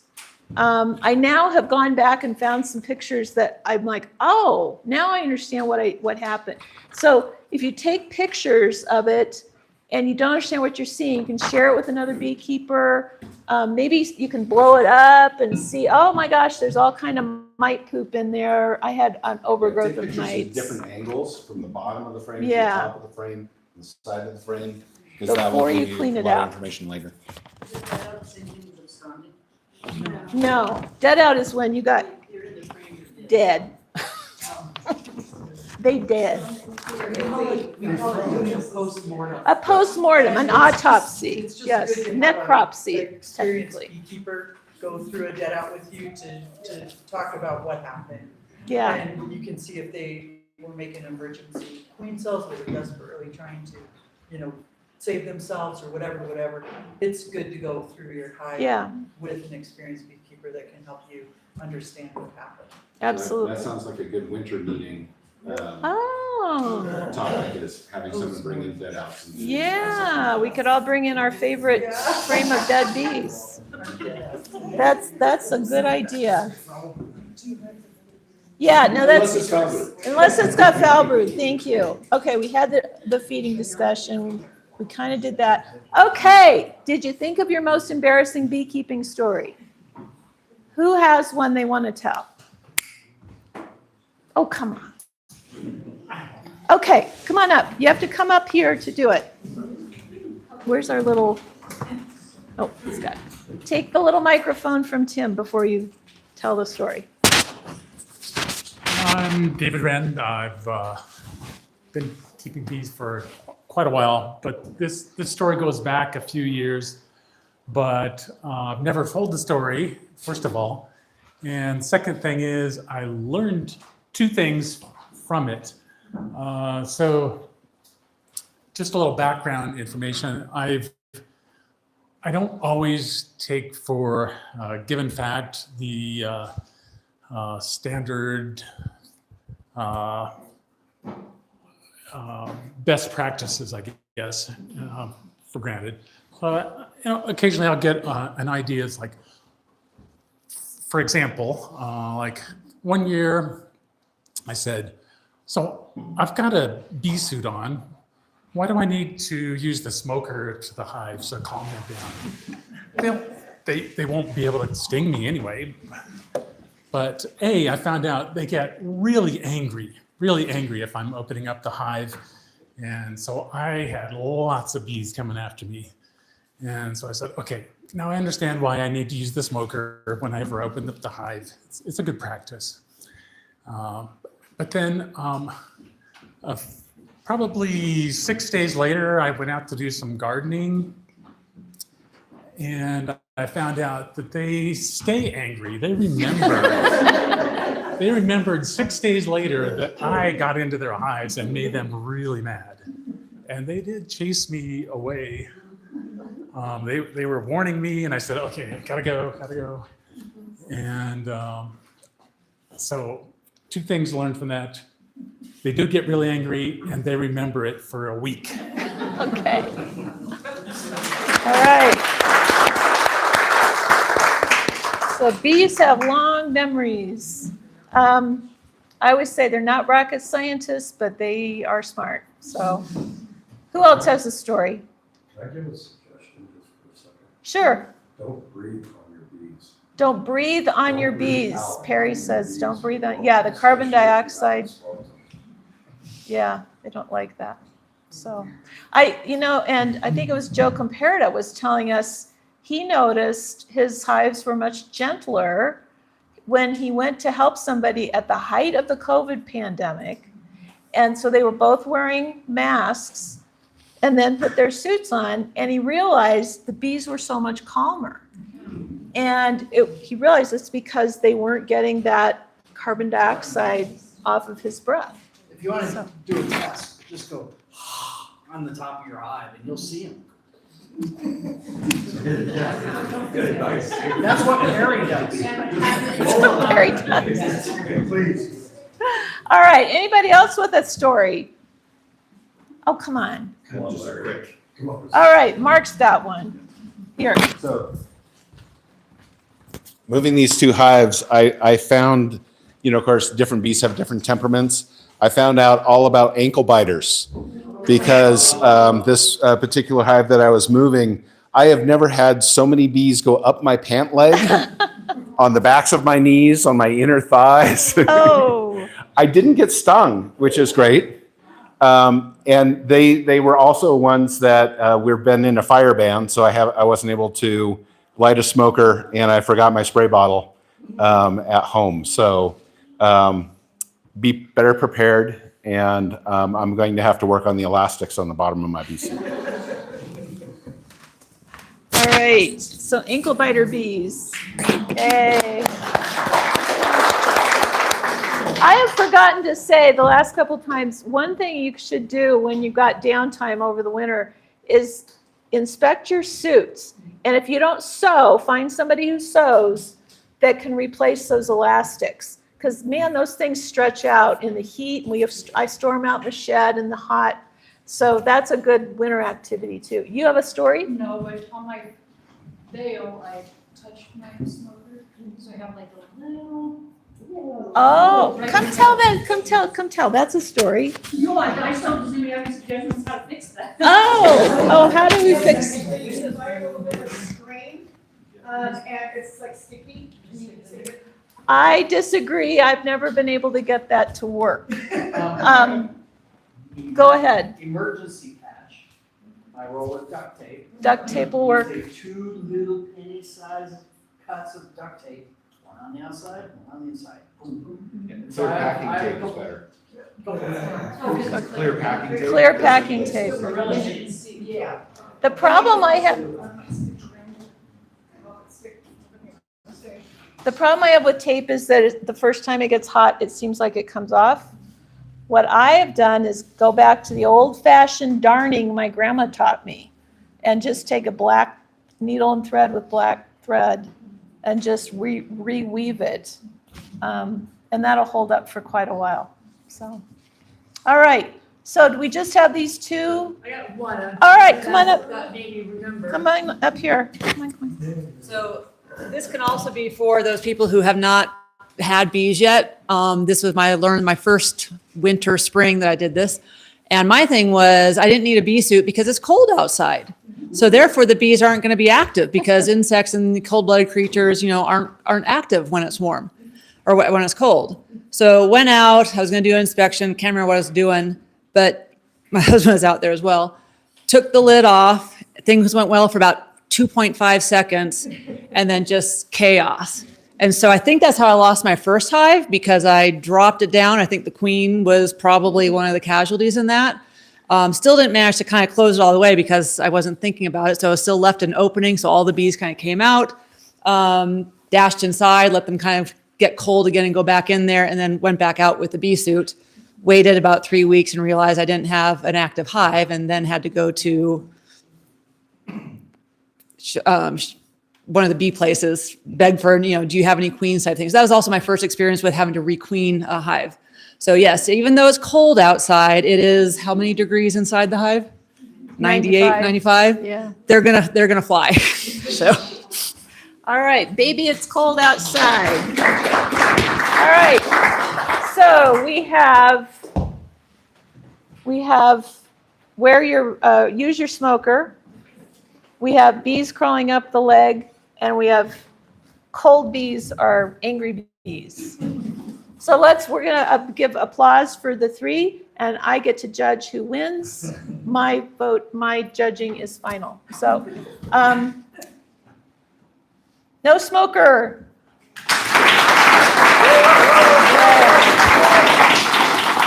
Bees crawling up the leg. Baby, it's cold outside.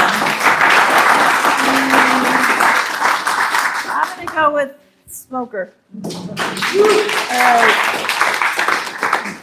All right. We have a tradition in Southeast Beekeeping Club that we have an award that we give to people who have given some extra special service to the club. It's called the Golden Bee. And now we all, it's like call and response in church. Okay.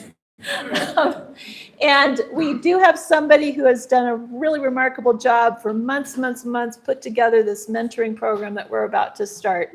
So Christine, where is she? Go get her. For you.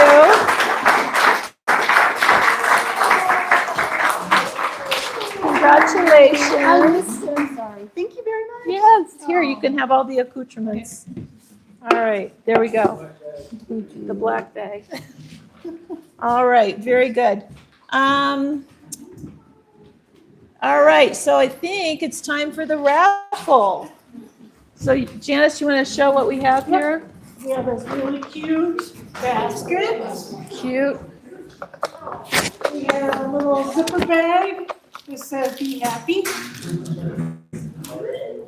We have a shopping bag from Bee Forest. Bees raised me, and I'm doing something for the bees. We have a little bee charm to go on a necklace or bracelet. This is a needle box with a bee on it. Little tiny bee. A thing to put your tea bag in. Yeah. You take your tea bag out. Okay. Tea bag. Or your soy sauce. Or your soy sauce when you have sushi. There you go. Very cute bee leaf box that lights up. Has a one of those fake candles in it. Coffee Buzz mug. 2 mite treatment bags. This is the fancy new Noroa. This was donated by Alan Brown, our longtime member. And yay, thank you. And you must take both of them because you need both of them. It's like one after the other, right? You put one hive treatment, 2 at a time. 2 at a time in one hive. It's supposed to be 4 months worth of birth control. 4 months worth of mite birth control. And you can have it with honey supers on? You can, but you don't want to. You don't want to, Because you okay. don't want them to put it out there. Okay, You only okay. want it during a period of birth like is ending now. Okay, so now's the time. All right. And then, very cute, one of our new members, Monica, in the Oh, back. thank you, Monica. made, Thank you. I That's assume super you made one cute. for your baby? Not yet. Oh, really? You gave us the first one? Okay. Anyway, yeah. That's mine. Right? That's mine. We're not gonna get that. You don't want my used water bottle. All right, so get out your raffle tickets. I'm just going to read the last 3 numbers. 573. 573. Going, going, gone. 573. All right, that person left, and it's their loss. 532. All right. Patrick. Yay, Patrick. 523. Janice.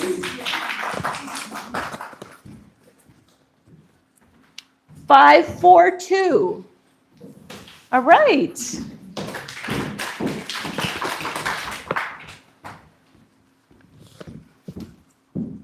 What does she take? She takes the mug. Oh. 522. All right. Chris. Keep grabbing 2 at a time. There we go. 519. 519. That person left. Oh, you got it? All right. Negotiating. All right. Yeah, go for it. And didn't Dave give a great presentation? I mean, that was really outstanding. 546. All right.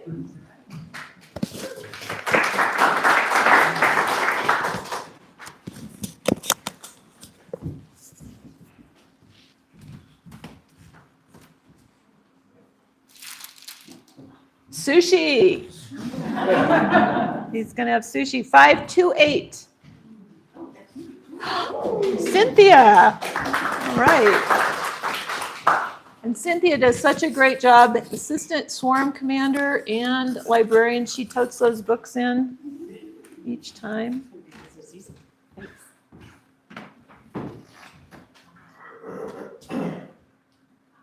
The needle thing's gone. The needle thing's gone. All right. Oh, okay. 526. A books, that'd be a great place for books. 526. All right.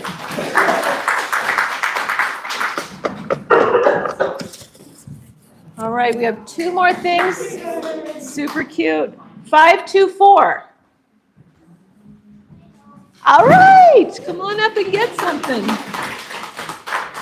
So you got 2 choices, the little bag or the little charm. That's a hard choice. All right, good choice. 531. 531.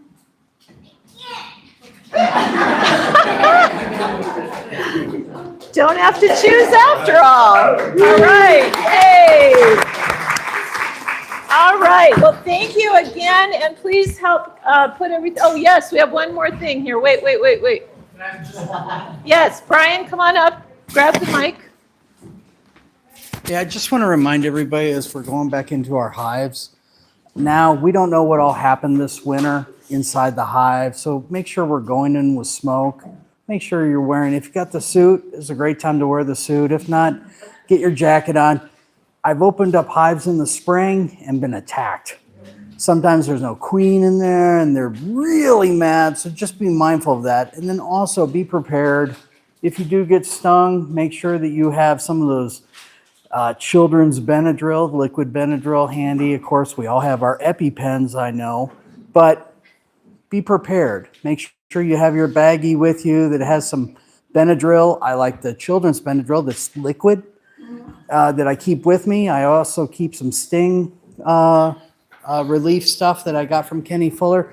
Just be ready in case the unfortunate does happen. So watch out for mean bees. Be ready if you do get stung. You never know who's going to have a reaction, especially for the new beekeepers. Thank you. Yep. Doing what? I'm sorry? Are we still keeping track of angry hives or aggressive hives? Oh, because last year there was such a rash of them. Yeah, are we still doing that or no? No, I think we're starting fresh. Yeah, so if we start to see angry, last year we had kind of a bunch of bees here and there that were spicy. And so we were wondering if we may have gotten into some hybrid Africanized bees or something, but I think that's calmed down a bit, so, yeah. All right. Anything else before we break up? You could add some Pepsi to Pepsid, yes. We traditionally, usually early summer, we usually have a talk during one of these meetings from a nurse. Christy Ledgerwood is one of our members, and she gives a really good talk on what to do with stings and how to recognize a bad reaction that you need to go to the hospital for. So keep that in mind. All right, thank you. Please put the chairs away. Help us clean up. Thanks.